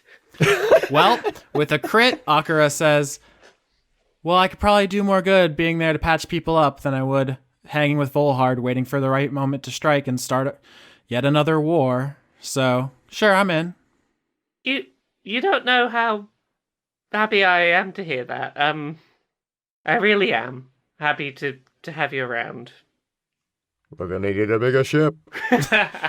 So do you guys want to go kiss Objectivist goodbye before you fly to the sun? Yeah, I got to. I miss him so much. Give him good, pure forehead kisses. Big Star wants to go to Dregg real quick. And he's going to say, I fixed most of the damage to the ship, although there's a small scar here that would take some time to mend. However, it's in the shape of a star, so I think it looks cool, and I wonder if you want me to keep it. Big Star, stop carving stars into all the mechs! It just fixed that way, I swear. It's fine. Just thank you. I'll wear it with pride. He loves us so much. He got stabbed by a dad. But that means he's the dad now. So the dad power transferred into him like a werewolf. Yeah. That's how it works. All right, so everyone gets on board the Snallygaster, flies back to Objectivist. Obviously, Volhard stays behind with his dragons. Good, he's a nerd. I don't like him. Okay, I'm sure we'll see him again. Nope. He still wants to do many killing, but you No. Yeah. everyone, the Snallygaster lands next to Objectivist, who's still taking a big nap. I'm gonna hug his snout. Yeah, you guys all run out and hug him? Yeah. I do. Captain Melbeck gives him big forehead kisses. Same. Yes. Yay! Oh, he's having a little nap. Sleepy. Like the cool uncle I am, I will just ruffle his head thing. Like the distant, possibly criminal uncle I am, I will be standing near the ship entrance, just sort of looking from a distance. And when the responsible adults leave, you're gonna give them a pocket knife. That's right. I also want to check on Subjectivist. Mm-hmm. Hey, Ma, Sasha. Yeah. Hey. How is everything going? How you doing? I'm gonna give him a hug as well. He's performatively uncomfortable with it. He loves it. He says, hive mind's going well. It's, I guess, kind of the thing I'm genetically predisposed to do. I was never really thrilled about that, but, you know, you came with wings, and I'm sure you get some joy out of flying. I do love to fly. Yeah. So we have to go to the sun now. All right. I mean, that's what we've all been working toward. That's what this whole thing's been about. Yeah, but you're the older brother, so you're in charge. I'm not just... Also, you're the elder brain. Yeah, I was saying, I'm not just the older brother, I'm the elder brain. But, I mean, I'm trying to mom you. Yeah. When I've turned into a brain, are you going to make sure I get a really big tank? Oh, it's going to be real tricked out. There'll be like a little house, like, I don't know, toy. I don't know. Whatever you want. Thank you. Well, that's legally binding. Whatever I want. All right. Bye. It's not legally binding. I did not sign a contract. You cannot Were trick you your imagining mother. that there'd be like a little castle at the bottom of the tank Yeah, or something? Like a beta fish. As someone who had a fish tank once, all I can picture in there is a little fake SpongeBob SquarePants pineapple house. Oh, yeah. All right. Anybody want to have anything to say to the NPCs? The 4 player characters will be leaving everyone behind. Big Star's gonna go over to Courage. Hello. And he's going to put his hand on Courage's shoulder. And he's gonna say, Stay strong there, my friend. We'll get her back. believe you find Moth. I'm gonna go pull an electric blanket out of Khajiita's hoard. Mm-hmm. And I'm gonna put it on Objectivist's snoot, because that's all it'll fit on. Also in Khajiita's hoard, you guys find some items. Fuck yeah, I love hoards. Yeah, Captain, you can just put one generic valuable in your inventory to be used later, and everyone gets +1 to your AC as you find valuable precious metals, which can be integrated into your armor. Hell yeah. Yay! Nice. Mine are magic tassel bracelets. So I take one step closer to just becoming Macho Man Randy Savage. Yeah, feel free if anybody wants to add specifically what armor upgrade you get. Feel free. Oh, and it's a pinstriped cowboy hat. Okay. I want gauntlets. Okay, you're a tiny little owl librarian and you just have big fuck off gauntlets. With talons. I want shoulder pads. Okay. Just like real 80s shoulder Oh, pads. like epaulets? Like the little tassely ones? No, I'm just thinking like big old wide 80s shoulder pads. Oh, that's good too. She's Yeah. a business hippo. Wonderful. Before we leave, Captain Melbeck just gives Ragnar some nice finger guns. Have a good trip to the sun. Bring me a postcard. I will bring you one, but I'm pretty sure they only stock ethereal ones, so I don't know how useful it'll be when we get back. Also, thanks, Halfthor. Yeah, I was gonna say I want to go by Hathor, and I want to compliment him on his great driving. Yeah, you're a king among kings. You see Halfthor's his shirt soaked through with sweat, and he seems pretty shaken because he was being chased by 200 ships for like an hour, and everything in his body was screaming to betray the team. And against all hope, he hung in there. Thank you for being a better pilot than I ever was. Like I outran some cool shit while drunk, but like you are a good pilot. You're part of our family now. Now? Well, you were before, but now. But, I mean, you did good because you're a family, and I love you for being family. Crazy Uncle Halfthor. I owe you a drink the next time we're on a planet that serves alcohol.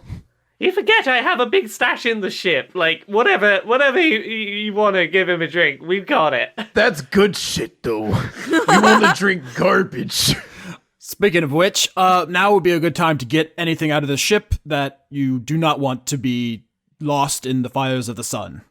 Oh, my DVDs. I know he doesn't need it anymore. Mm-hmm. But the fishbowl, Mm-hmm. his little house, and I'd like my nest, and all of Subjectivist's emo hoodies. The captain's gonna get out of the ship like one really nice bottle of alcohol they've been saving for a good occasion, and the friend board. Big Star's going to. He doesn't have a ton for himself, but he's going to take some stuff that he imagines Olivia would want. So like her record player and I don't know, any personal mementos she may have had. Grandma sweaters. Is that a thing she had? That's a hipster thing. Is it? I've never heard of it before. Chris decided to play a hipster without knowing anything about hipsters. Yeah, seriously. I don't know your version of a hipster. So, quick I have question, many Austin. vintage sweaters. Is this a trick where we're going to forget to take something really important and useful off the ship, or is this just what mementos do we want? I'm going to explain this out of character. Halfthor says anything you don't get off the ship is going to be destroyed forever. Quick, everyone, what are the useful, like, actual mechanical beneficial things we have on the ship that we have probably forgotten about? So you're going to teleport the Snallygaster as close to the sun as you can, but you can't stop the Snallygaster, get out in your mechs and fly down to the surface because the closest safe distance from the sun is 1.3 million miles. Okay. So we're gonna have to lose the ship. You're going to have to teleport the ship into the sun. It's going to be destroyed. Your 4 mechs with the ethereal talismans will survive. You and your mechs will become ethereal, and then you can fly around the surface. There's no other way to get to the surface. Well, half the ship was Olivia's, but I feel like she'll be okay with it if we save her. Plus, I'm guessing our new dragon son is prospective new ship. We just ride around on his back. Aww. So, Let's all say goodbye to the Snallygaster, thank her for her service, say a few words, and then let the bosses teleport away. Everything Dregg has is in a suitcase. Yep. So he just comes marching out with it's like, one of those, not one of those oversized briefcase style. Mm-hmm. And just carries it into the mech, and it fits in the little bay. Yep. I'm gonna pull out all my historical AU cryptid fan fictions and Mrs. Tell subjectivist. If you get bored, here's some reading material. Oh yeah, I'd love to. George Mothington. The captain is just gonna sort of address the ship and go, usually the captain goes down with their ship, which I suppose I sort of am if I'm going into the sun with you. For a ship that was won in a weird pub quiz that, you allowed us to expand from a couple of people bumbling around space to a proper family. You've served us well. Thank you for Being dope. for allowing me to build a family. Thank you. Big Star's gonna wipe a single tear away from his eye. Let's fly into the sun, huh? Yep. The team takes the important items off the ship. They put their mechs on with the talismans attached, and they get ready. Sasha, Yeah. what are the coordinates? Is it 42069? How would you know? In my heart, I knew. I think I need to put those goggles on, huh?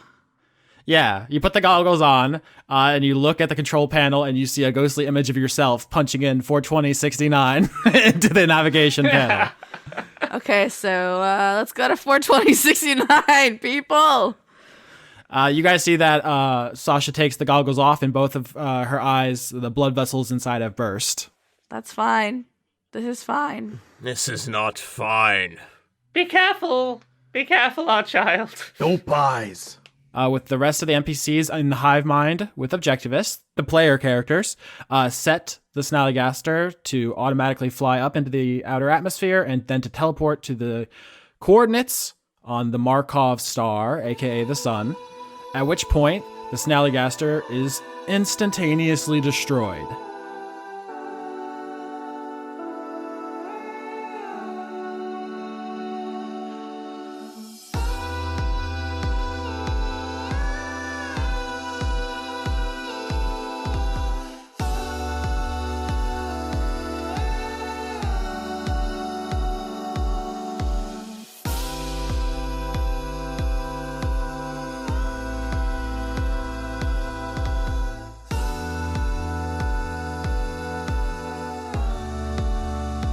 The heat of the sun activates the emblem, all 4 mechs become ethereal, and you are now 4 ghosts inside of giant robots on the surface of the sun.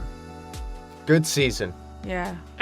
As this happens, the captain's just going to look back at where the Snallygaster was before it instantaneously evaporated and just take a moment to be a little bit sad, because that's another home that she can't go back to now.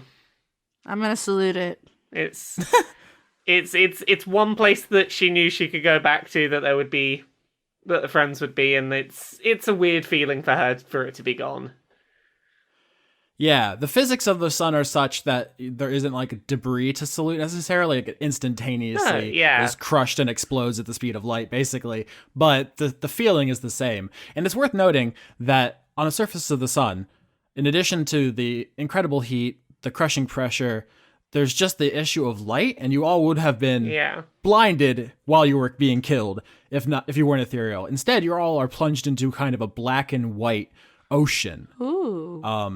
It really looks like you're walking across the surface of the ocean if the ocean was black and white. That's the kind of effect I want you to have in your mind. It should be blinding you, it should be crushing you, it should be burning you, but instead, the 4 of you are walking across this lake of fire, which has been desaturated, and you actually have teleported into the middle of a moth folk community. So, Austin, what you're saying is we might as well be walking on the sun. Oh, god damn it. Man, Good thing we already had an episode title. I'm going to put in some moths into the Roll20. You guys want to look at some moths? Yes. Yeah. Describe to the audience, this is the next 10 minutes of the show, describe to the audience the moth folk art I found online. They're so fancy. Oh. So elegant. So fashionable. Do moths have hips? Do I not know this? So, there aren't many moth folk or moth people in popular culture. It's Cowards. very difficult. It's very difficult to find art with the safe search on, is what I'm going to say. You draw your own conclusions from that. Perverts. But I found some moth folk. Can we describe for the audience just the kind of people who are walking around the mechs? They're very elegant and regal. There's a lot of sort of gem work around very sort of big... It's kind of Art Deco. Yeah, lots of big, like, fluffy, furry frills and gems and chains. It almost looks like they're walking on the points of their feet, but they don't have feet. So it's like Little nubbins. a very elegant kind of point to their legs. It's like ballet point shoes. Yeah, because they have little insect legs. They actually have 2 feet. They have 2 legs and then 4 arms because they have 6 limbs, like all insects. They have 4 wings, 2 that stick up, kind of like Sasha's, and then 2 that are kind of draped down, almost like a train or like on like a dress or something. Or like a moth. I'm saying they're literally. I'm describing moth I know. physiology as applied to people. Some other interesting things. Moths have pretty distinct sexual dimorphism. The females are a lot bigger. So there was some great. I'm sorry. I just said, ooh. Everybody loves giant women. There was some great art of one which the artist described, I believe, as Danny DeVito with wings. That was Sketching Air, EYRE, on Twitter, who sent that to me. Their vision of the moth folk that I described 2 episodes ago, and it's very much like a big, hefty Danny DeVito with wings, and that's the males. The females are, like everyone's saying, tall and elegant and regal. Usually in fantasy, I don't really like when, for example, orcs are bestial monsters as males, and then just kind of women who are painted green as females. Yeah. That's kind of gross to me, but moths are like that in real life. I'm kind of making an exception. But I'm sure you guys, if you wanted to meet a tall, elegant male, we could do that too. It's not a hard and fast rule. That's just a fact about moths I found interesting, in addition to the fact some don't have mouths, some have proboscis that they do big sips with. That's fun. You see all kinds of different species of moth. They're very diverse. There's hundreds and hundreds, I think maybe thousands of different kinds of moths. So, I love them. and this society you guys find yourself in has ones of every kind. So the images I've put into Roll20 for everyone, those are of not only of moth people, but of specifically an atlas moth, an eastern burnet moth, a leopard moth, a marbled emperor moth, and a poodle moth. Are those kinds? Oh, yeah. So that's where you find yourself. They can't see you. You're all ethereal. You're ghosts. Mothman. Can any Do of my us goggles like work? can any of us talk to Brain in like mind talk? None of you can mind talk. Sasha, you put on your goggles? I would. Why not? Be careful of your eyes. That would be why. Sasha, you put on your goggles and you see ghostly images of your 4 mechs walking down the street to the town square. That way. We're ghosts, right? Can I haunt them? Can I like slam their doors or something like that, or like rattle doors and shit? Like ghosts in fiction, ethereal people they can't be seen or heard or interact with stuff usually, but if they summon tremendous spiritual force, sometimes you can like rustle the curtains or knock over a lamp or something. You know how ghosts do. Yeah. Mm-hmm. Can I knock over a trash can, like a sun trash can? Constitution saving throw to haunt these moths. Chris. 16. Damn. Yep. What do you want to do? I'm knocking over a trash can, and it goes, ooh. All right, you spook a couple moths walking down the street, and then you guys continue on your way down to the town square. You are all giant ghostly mechs here, and there's just like moth people walking through your legs and all around. And you see there's a statue in the town square. I'm gonna go poke it. You walk up to the statue, and you see it is a very attractive winged figure. You're not really sure what it is at first. Investigation or perception? I only rolled an 11. I crit failed. I botched as well. Jesus. I don't think we've got any more fights coming up. Do you want to re-roll those 2 botches? Yes, I think so. 16. 22. There we go. Oh, thank God. That would have been so funny if you guys got all the way to the sun and then you messed up on trying to examine this landmark. I've already potentially ruined this campaign off of a botched intelligence check. I was like, let's not do it again. Just so everyone knows, my hit point maximum got halved. I'm up to like 8 drinks. Yeah, you guys did great. This entire thing has been a wild success. I don't know if we're calling it the Dragon arc or the Mothman arc, but this thing has been nothing but a string of successes for the team. You examine the statue, and at first you're flummoxed because you guys rolled very poorly at first. You're like, this is just like a big, sexy, winged guy. What? Why do they have statues like this here? And then Melbeck takes a couple drinks, and what the statue is begins to take shape in your mind. It is a sexy person. They have abs, like your famous statue. They have a nice butt. They have wings. Is it the big metal Mothman statue that exists in a real town on Earth that has the really good ass? Yes.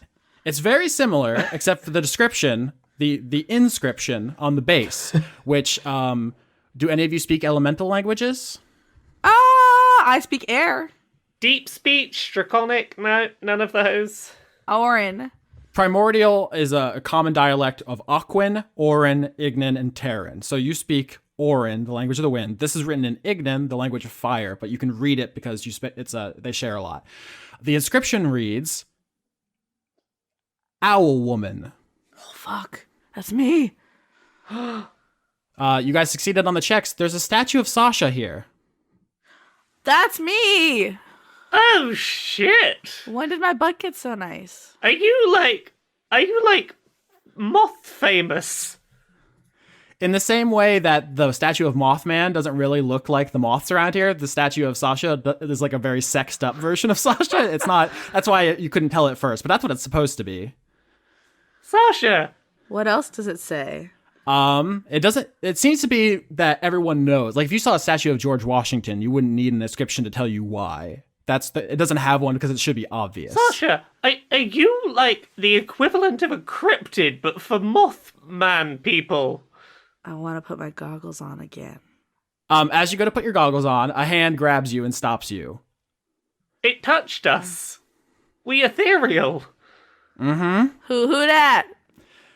Sasha, you look next to you, and there is a moth woman sitting in the cockpit of your mech with you. Oh, hey. How'd you get in here? Hey, Sasha, I've been waiting for you. Are you Mothman, or I guess Moth Woman?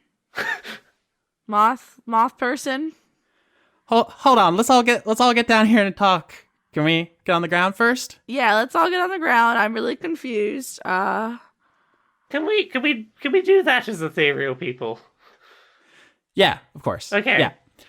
Yeah. So this moth woman who has the coloration of Laura, do you want to tell the folks about Luna moths? Oh, yes, because they live on my porch sometimes.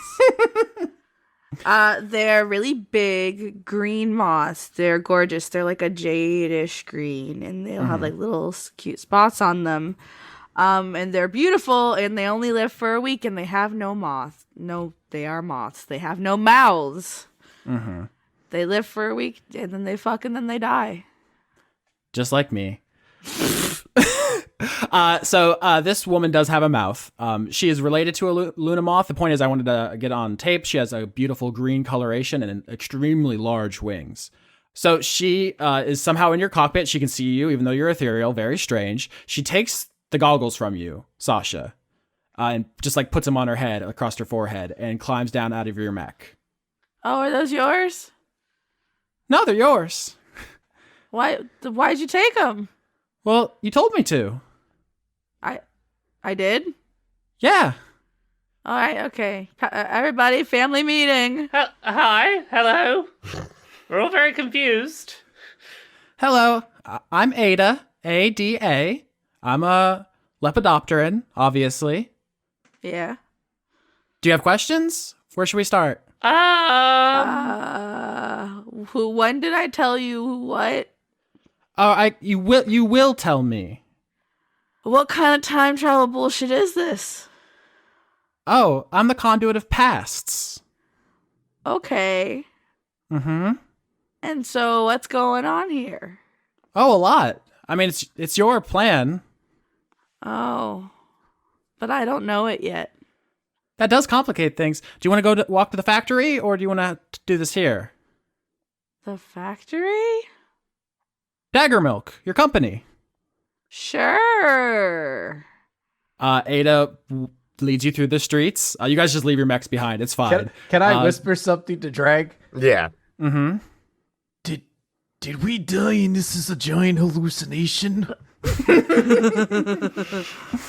As you guys walk through this Mothfolk town, it's very lovely. Even though it does feel like you're walking through a black and white ocean, their architecture is gorgeous and elaborate. It incorporates scales into a lot of their stuff, and you can see that it runs on plasma power. You also see that these moths aren't ethereal. They somehow are just immune to fire and gravity. You don't know how. And as you walk to the edge of town, there is a big factory that says Dagger Milk Incorporated. So, what's up with the dagger milk? You told me to found it. You will tell me. Sorry, tense is hard. Is it good? What, the company? Well, yeah, I meant the milk, but yeah. Oh, I don't know. That's not my department. So why are we here at the factory that I will found in the future? Well, you said a lot of things and then you sent them back. So my power is I can send messages back to myself in previous times, but I can't get them in this timeline because, like, if I said to myself, "Oh, you should wear a blue shirt," and I'm wearing a green shirt, I didn't get the message because I'm already wearing the green shirt. But a different version of me is wearing the shirt. Does that make sense? Sure. You are wearing a blue shirt, though. It's very nice, though, right? You like it? Yeah, I do like it. It is exquisite. So time is not a line. It's a Jeremy Bearimy. It's like a chain. There's a bunch of links, and every time you make a decision, it's a different link. But all the other decisions you could have made are also links. So it's like a spider web. Okay. And I can like send messages through it. So you said to make a company, and you gave me all these tasks and stuff, and you said you'd show up, and you and your friends, and then I'm supposed to give you stuff. Okay. Well, give me stuff, I guess. Okay, what do you want first? Oh, never mind. I'll just make a decision for you. You seem confused. If you have questions, you can ask them. This is all yours. This is for you. And how is like the war stuff and the racists? That's why we're here. Is that things were bad, and so we're trying to fix them now. This is all. Okay. This is all your conspiracy. So at some point in the future, Sasha has such a good conspiracy, she sends it back in time to do the conspiracy before she even thinks of it. Exactly. The audience always says that Sasha's conduit of conspiracy allows her to retcon things to be prepared. This is it happening. Nice. This is right now. We're living through a retcon. This is Sasha having a plan in the future to save the world, but needing to have set things up in advance. You are all living in her preparation. Oh shit. Damn, Austin. So we are currently setting up the impossible to have predicted setup plan. Absolutely. And Sasha, Eh. you're the Mothman. Hell yeah, I am. Ada says, yes, it's hard to send messages back in time to different timelines and get it all orchestrated. We sent some messages into the woods on Earth. That was weird. They started building statues to you, and you have wings and you have the red eyes because when you use the goggles. Yeah. Was it you who sent me the goggles? No, you handed yourself the goggles. Or you will hand yourself the goggles. No, okay. I'm getting it. If you had jumped through the portal, you would have needed to roll a new character because you would have jumped into the future. Oh. You wouldn't have died. Sasha would have just been gone from the party until you guys got to the sun. That's so cool. I'm impressed. This person you've spent years building up as this amazing person. It's like, it's you. The magic was in you all along. What is the next step of my very genius plan? I think probably what you want is these. Let me see. She like searches through a drawer and stuff for some boxes, opens the boxes. Inside are red contact lenses for everybody in the party. Ooh. I trust Sasha. I put them in. What are these? Yeah, let's put them in. Ada says, these will help you see where Cassius is going to teleport, so you'll be able to dodge out of the way and you won't explode and die. Oh, that's very helpful. Are these? Are these like basically like the glasses? Yeah, they're based on this technology. She shakes the goggles at you and says, I tried to make him big for Objectivist, but it didn't really scale up well, so you need to keep him away from Cassius still. That's okay. We got this. Okay. Any other questions before I take you to the next part? Well, you said in the initial message that it was the fate of the world at stake here. What's exactly the situation? The galaxy. That wasn't me. That was you. She points at Sasha. Yeah, I'm very dramatic. Yeah, she thought it would work better if it was like exciting. Oh, yeah, that's me. We used a voice modulator. She thought it'd be cool. God, I'm a fool. Yeah. So in the future, Dr. Olivia Adler tells Cassius how to bring the Maxwells back, and the Maxwells come back and they kill everybody in the galaxy. And so Sasha was like, we got to stop everyone in the galaxy from dying. And then she had a plan, and then I sent the plan back to myself. Is the plan to have Objectivists kill any Maxwells Olivia makes? I think the plan is for us to go save Olivia and To stop her from save making Olivia them. and convince her not But- to Maxwell. She's so stubborn. There are still parts of Sasha's plan that aren't totally clear to me. It's a very complicated conspiracy. I just made your company and made all the technology you wanted, and I was waiting for you. Okay, well, I guess I'm gonna go to my workshop Mm-hmm. and investigate and try and figure myself out. Investigate your own mystery. Sasha, you go into your workshop and you find the other thing you had Ada build for you. Which is? Putting it in the roll 20. Let me switch my tabs. Is that a new ship? It's called the SS Sushiniko. Fuck yeah, you know what I want. Tell the audience. It's okay, so Tsuchinoko is a Japanese cryptid. She's just a real fat snake. And she jumps really good. That's basically her whole thing. So this ship just kind of looks like a fat snake, but cool. Mm-hmm. Asymmetry is a popular ship design. You know, the Star Trek one has a big dish on the front. The Star Destroyer has a real thick butt. This one has a large a mouth. middle section. It's got a barracuda mouth. It's got a big mouth for eating one egg. The image I found, I was specifically looking for a spaceship image which had a big middle section, but it also does kind of have a mouth, which, I mean, the Sushinoko is a snake, so I guess that fits. I wasn't even going for that necessarily, but now that I look at it, yeah. Ada says it has all the advanced systems you asked for. It's nearly indestructible, extremely powerful, all the cool stuff. You told me not to tell you everything it can do because you wanted to be surprised in the future, past, later. But it's still missing one thing. What? The power source. What kind of power source does it need? She shakes the goggles. All right, let's plug these goggles in and let's go, baby. Wait, do you not know what the goggles are? I really don't, man. You goof, look at them. She's like, it's synchronicity.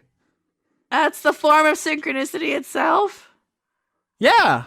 Oh, no wonder my eyes hate it. We've been carrying the form around. Oh man, I dropped them so many times. Fuck. When a form crosses over into the material world, it has an effect and a manifestation. So when like hunger manifested, it made, the world eat itself, but it also was like a big writhing mass of meat. And when guilt manifested, it was like a big barrier, and its effect was it made people confront their guilt, and so on and so forth. So synchronicity has this effect where things happen despite cause and effect and probability, but it also manifested, and it was this red glass stuff, and we captured it here at Dagger Milk Incorporated. We captured it and we made goggles out of it. We distilled it down. Is there red glass milk? No, Dagger Milk's a name you gave me. I thought it was a joke. Oh, well, we will get on that milk later. I've been attempting to drink a lot of things in this factory. Then should I? Should I go to a hospital? Yes. So yeah, the Tsuchinoko runs on synchronicity itself. Well, I mean, you can't beat that, huh? No, it's the most advanced ship ever created. And that's saying something, because one day you and I will invent time-traveling technology. Oh, are we gonna be like a thing? Wait, what? Nothing. I love Sasha's like running gag where other people have an expectation of what the relationship is.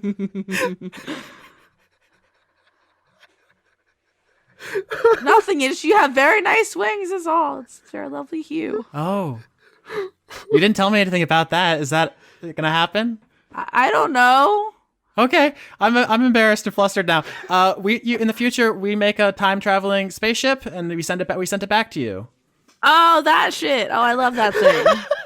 But it's part of, so I guess the moths don't really get credit, mostly the illithids, because you're part of the integrated hive mind. So people think that illithids invented it, but it was me and you mostly. Oh, maybe we should like change that so people give you credit. Oh, well, I guess that's not even fair, because I guess the recipe for the ship really was your other friend. Babish. Captain. Kelston. Kelston. Babish. Kelston Babish Wiggles comes Wiggles. up with a recipe for time travel. Laura, you introduced him literally with aging technology. Time recipes was always his thing. Oh, shit. Yeah, I did. So, altogether, you create the first integrated hive mind, you solved the illithid food project, you created time travel, and then you're going to save the world from the Maxwells. Suck on that, Dad.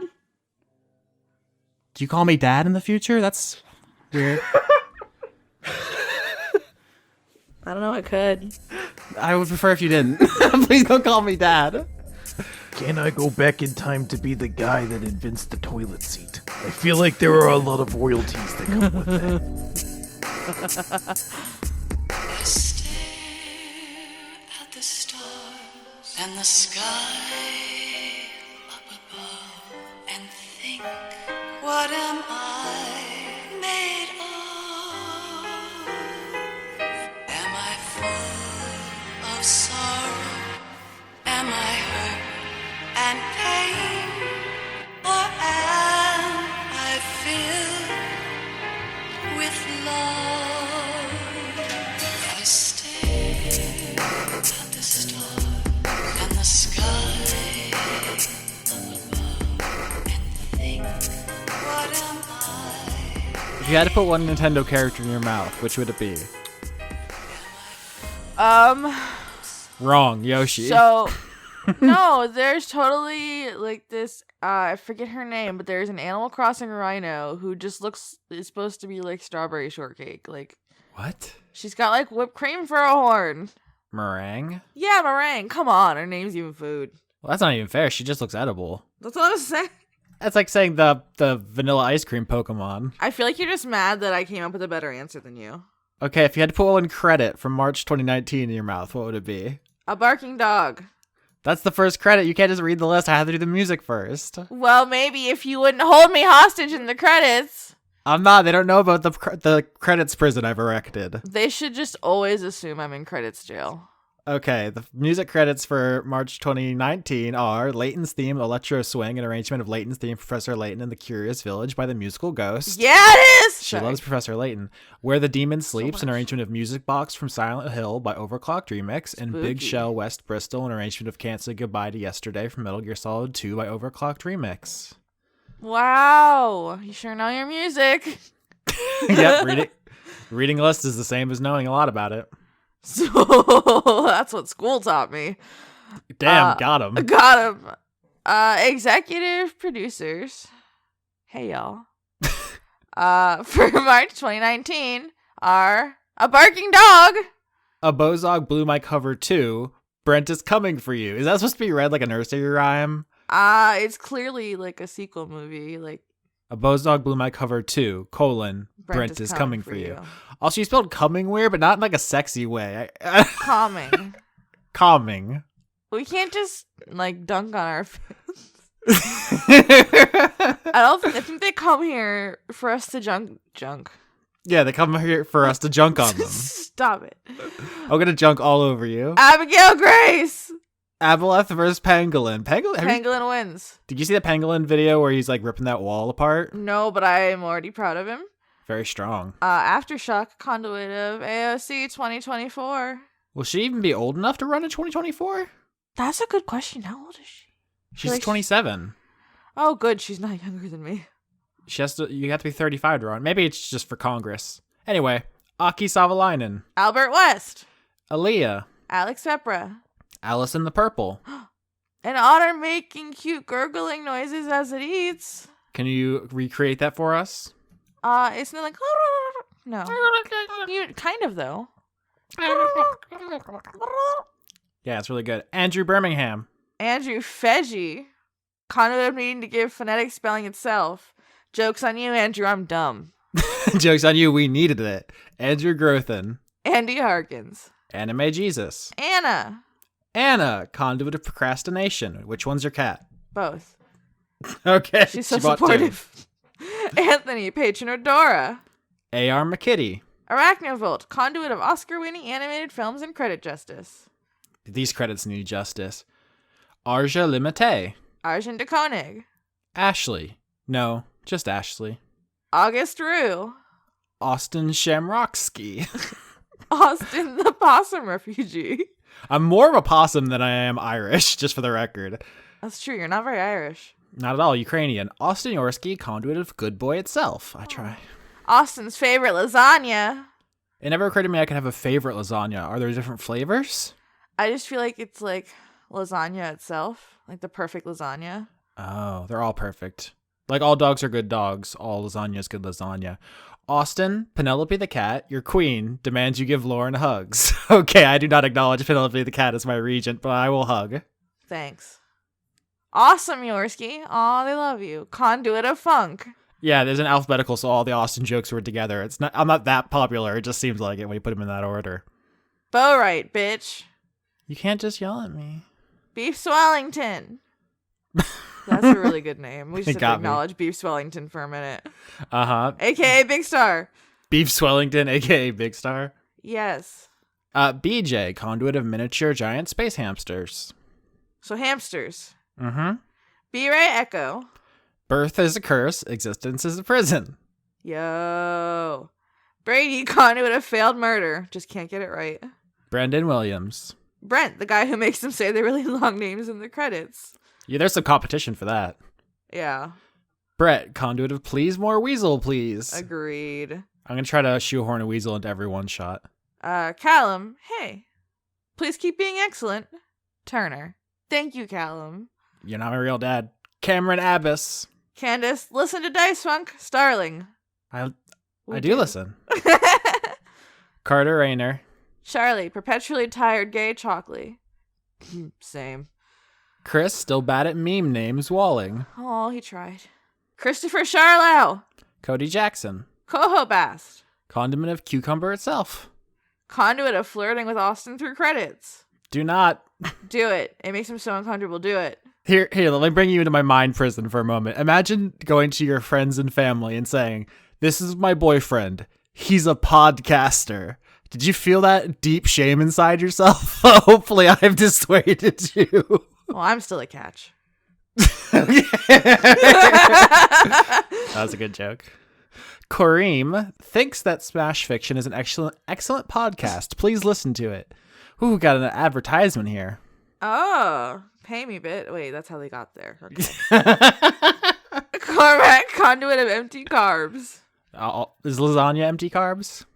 Yeah, probably. Counterfeit. Ciara Saldana, prophet of R and Jesus. Dawn is giving you a hug. Dawning Frost. Delilah Coffin, your Lord and Savior. So wait, someone's said someone's elected themselves my queen and someone's elected themselves our Lord and Savior. I guess that's how you get those jobs now? I can't dispute it. I don't know enough about law. It's almost like nobody... I'm sorry, I read ahead. I'm so sorry. What have you done? I didn't mean to. I just looked at my phone. What'd you do? I this is some of the names. Say the next one. Dennis Bankston. Dennis Pancake Detlefson. Devin, conduit of evolution. Dylan L. Donnie, conduit of out of my element. Dorian, conduit of devotion. Dr. Tao. Dr. Goatman. Dr. Oh, fuck. Dr. Isix? Uh-huh, Oh, Dragon man. in the server room. Oh, you get to read the good one. Dylan and Rilla the dog listening on a lazy Sunday morning, also doing D? I don't know if they ran out of Whoa, what's D? maybe they ran out of space, or maybe D is an exciting new drug for the makers of E. Please, Austin, I need you to read the next name for me. Eat a Booty Gang LLC. I love it. They're gonna merge with Dagger Milk Incorporated. Oh, yeah, that's a thing now. I'm hilarious. Ebrand, warlord of the Opossum Kingdom. No wonder there's refugees. We've cracked that mystery. Einar Johansson. Ecorin. Elder Brain, conduit of gooey goo, chewing, banana llama jamma. Fuck. Elderly Goose. Conduit of failed attempts, but continuing regardless. Same. Jesus. Eleanor Nanantisius Periton. Aline! She changed it. Normally we just say that because we're excited about Aline, but that... Yeah, she knew. Emma. Moose isn't a dog, bird, or moose. Oh, well, Emma, it's that you can't... Emma, is Moose a cat? Is Moose a I almost said Horcheg, but nobody else knows that word but me. Horcheg is a fun word for hedgehog, people. Look it up. Don't look it up. I made it up. There's nothing to look up. There's nothing to look up, but look at hedgehogs. They're great. Every month, Emma's going to expand the list of things that moose isn't. Oh, I'm very excited to find out what Moose is, though. Andigo Van Dane. Erwan Lelagadek. Extellaris. Florian H. Francois V. Frank Sands. Grimlock. Grinning Isaac, Conduit of Guilt. Guinevere Cummings. Guys, this has been a great season. Isaac, Conduit of Gabble, Gabble, Gabble. Thank you, Isaac. Good season. Good season. Harley Astor. You okay? Yeah. You read ahead again, I need can to tell. Stop. I'm a bad bean. Harrison Andrew. Hedron Master. Him's penis broke too. Genital boo boo. It did break. Oh, actually, that says genteel. Gential? That's not a word. You know it meant genital I boo know boo. what Come it on. meant. How do I make friends? Regards, conduit of social faux pas. Listen, if you don't break your penis, you're ahead of that person. That's true. Hunter Howland. Same Hunter. I swear, I'll get Jorgen one with Ford's Nate right eventually.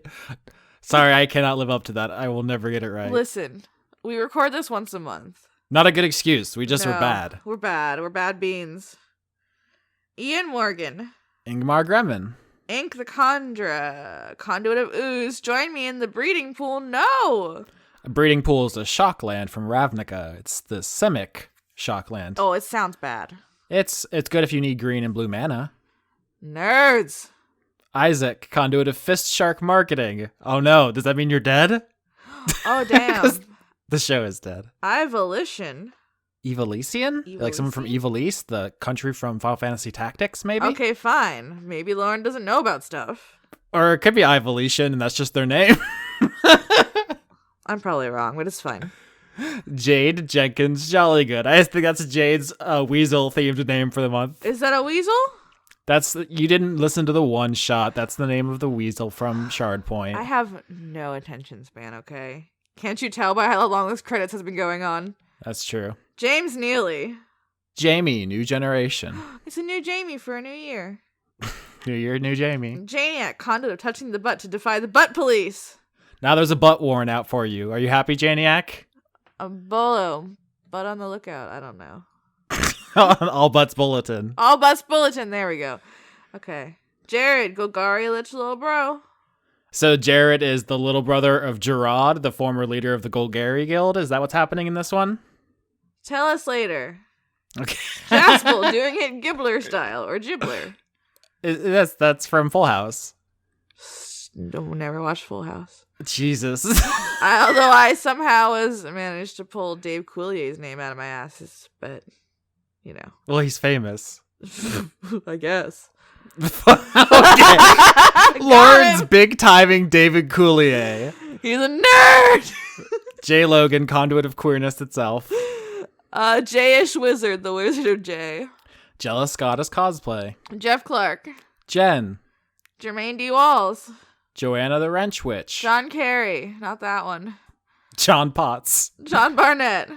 Jonathan Colton and Justin Timberlake must re-record 1st of May at Joko T. Joko JT 1st of May. Yeah, it's trying to social media trying to get the thing to happen. Joseph Tombrello. Josie, conduit of complicated magic systems. Is that a subtweet? Are you subtweeting me? It's not that complicated. G-Man Jack and Coke.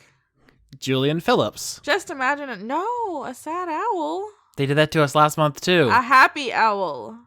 Much better. Yeah, Just the Jester. Justin, conduit of Good Boy itself. Kato Crit, conduit of deception. What are you up to, Kato? Critton. Caster UK. Kate, conduit of instant regret.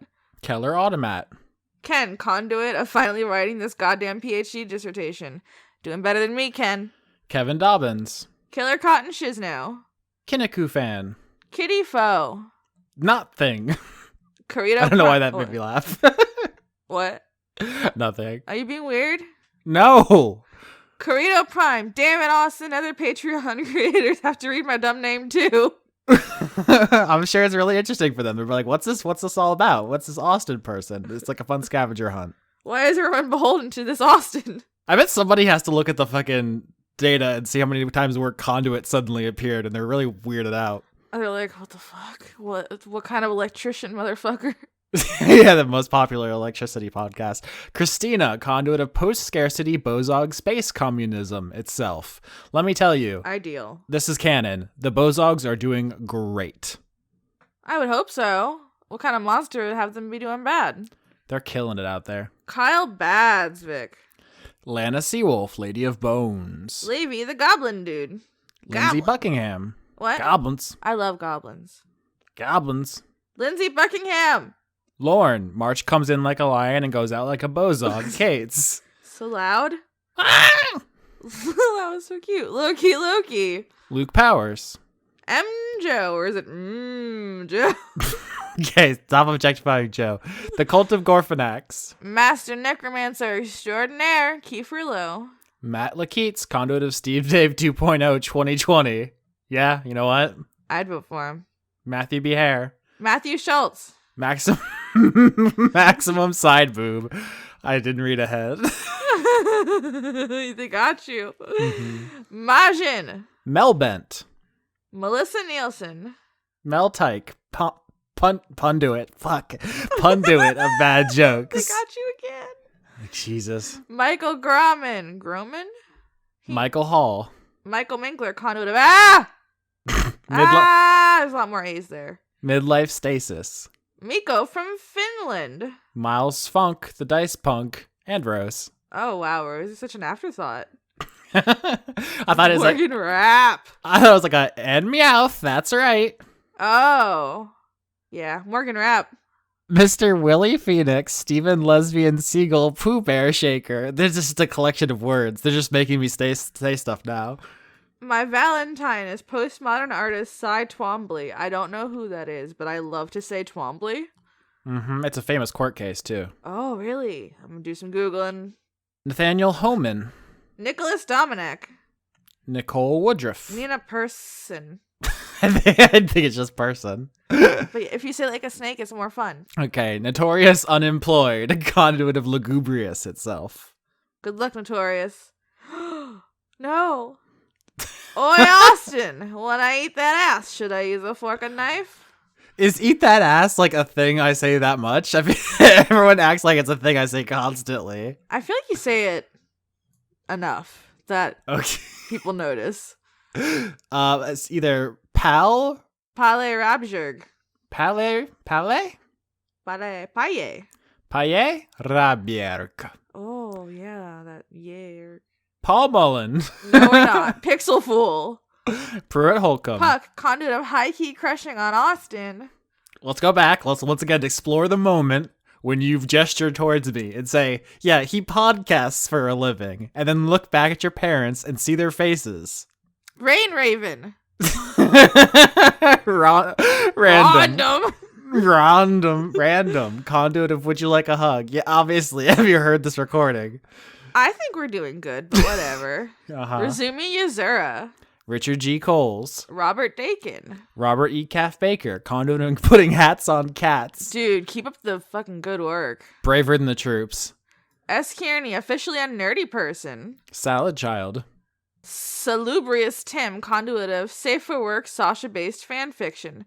Thank you for not being horny in the credits. It says just Sasha going to the mall, Sasha going... Getting boba tea. I don't know. I do love boba tea. Getting her nails I'm did. just thinking about boba tea. Talon Paint. Sam Zdenowitz. Schmendrick the Magician. Last of the Red Hot Swamis, which we totally got fucking called out for not knowing. It was the last unicorn reference. Yeah, which I have not seen. I haven't seen it since I was a kid, so... Sean Lyons Burke. Sean, the host of Funk Dunk Plays. Simmons, conduit of being correct on the first try. That's because we had no options. Simmons. It's Simmons or what else? Think about it. Shane Sedgwick. Shane Ware, conduit of kink shame, but kink same? Yeah, I mean, that's a mood. Shocking Link, Yeater of Worlds. No, that's the villain for next season. Spoilers. Oh no, the future. Foolish heroes, I will yeet all worlds. Sir Octopus. Conduit of chivalrous cephalopods. Socialism is party cohesion plus Soviet power. I don't know if that's going to fit on my bumper sticker. But you can make any bumper skipper. We have just mouth poisoning. Mouth bad today. Squid Cap, the conduit of sketch.bandcamp.com itself. Imagine if your superpower was only going to one URL. That's like not even right. Well, that one's probably right. But whatever we say it, it's not right. Stefan Latour. Stefan Latour. Stefan. Sydney Marsing. Sydney Marsing. Tara, conduit of feeling bloated from eating too much bread. Ben there. The cast of Dungeons the Gathering. The Hadsels. The murderous penguin who secretly lives in your sock drawer. I call him Walnut. Pablo. You call everything Pablo. No, okay, you just say that every time. Because you do it every time. No, I name my little penguin Pablo, and then there's also a pug that I enjoy named Pablo. And there's a thing in next season that's named Pablo, isn't there? That's Gustav. Oh, that's a fun spoiler for everyone. Yeah, but they're not going to know. The precursor. They don't know what I'm up to. The Unitarian Universalist Congregation of Marietta, Georgia. Tim Lutton. Tito Golden Tickets to Heaven Watts. Toby Gleason Stack. Toshiro Kuro, editor of Attack on Dice. Trace Marsing. Transient Passerby. Trevor S., conduit of car flipping itself. That does not sound safe. Sounds cool, though. Yeah, it does sound dope.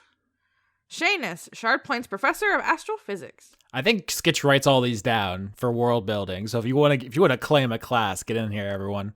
Vigar Arnston. Okay. My brain just stopped working for a minute. Victoria Melito. Oh shit. Vinny, conduit of sleepy bitch disease. I got you, Vinny. Vizzy Huggles. Keep up the great work, y'all.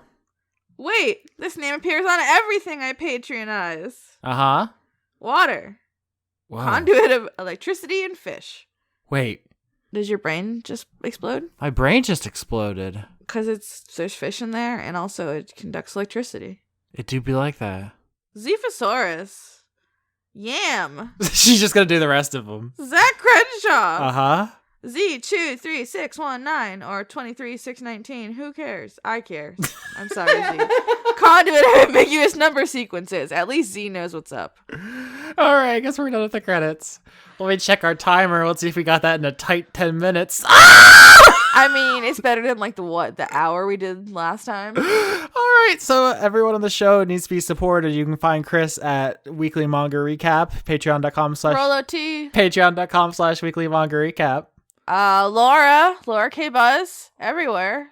Kotaku.co.uk. Also there. Conrad does a lot of stuff. He's a very fancy boy. Boston's Favorite Son, his new podcast. And of course, At Comrade Zimmerman on Twitter. You can find Lauren at Rargolicious, which no one knows how to spell. Don't try. but if you look up Dice Funk, you'll find me. I'm around. I'm at Austin Yorsky, patreon.com/Austin Yorsky. That's how you get into the credits we just read. It's quite a list. It's all the cool people are doing it. Do you want to be in the credits we just read? Every month we wake up, sharpen our knives, get ready to butcher some names. I almost started doing the psycho music.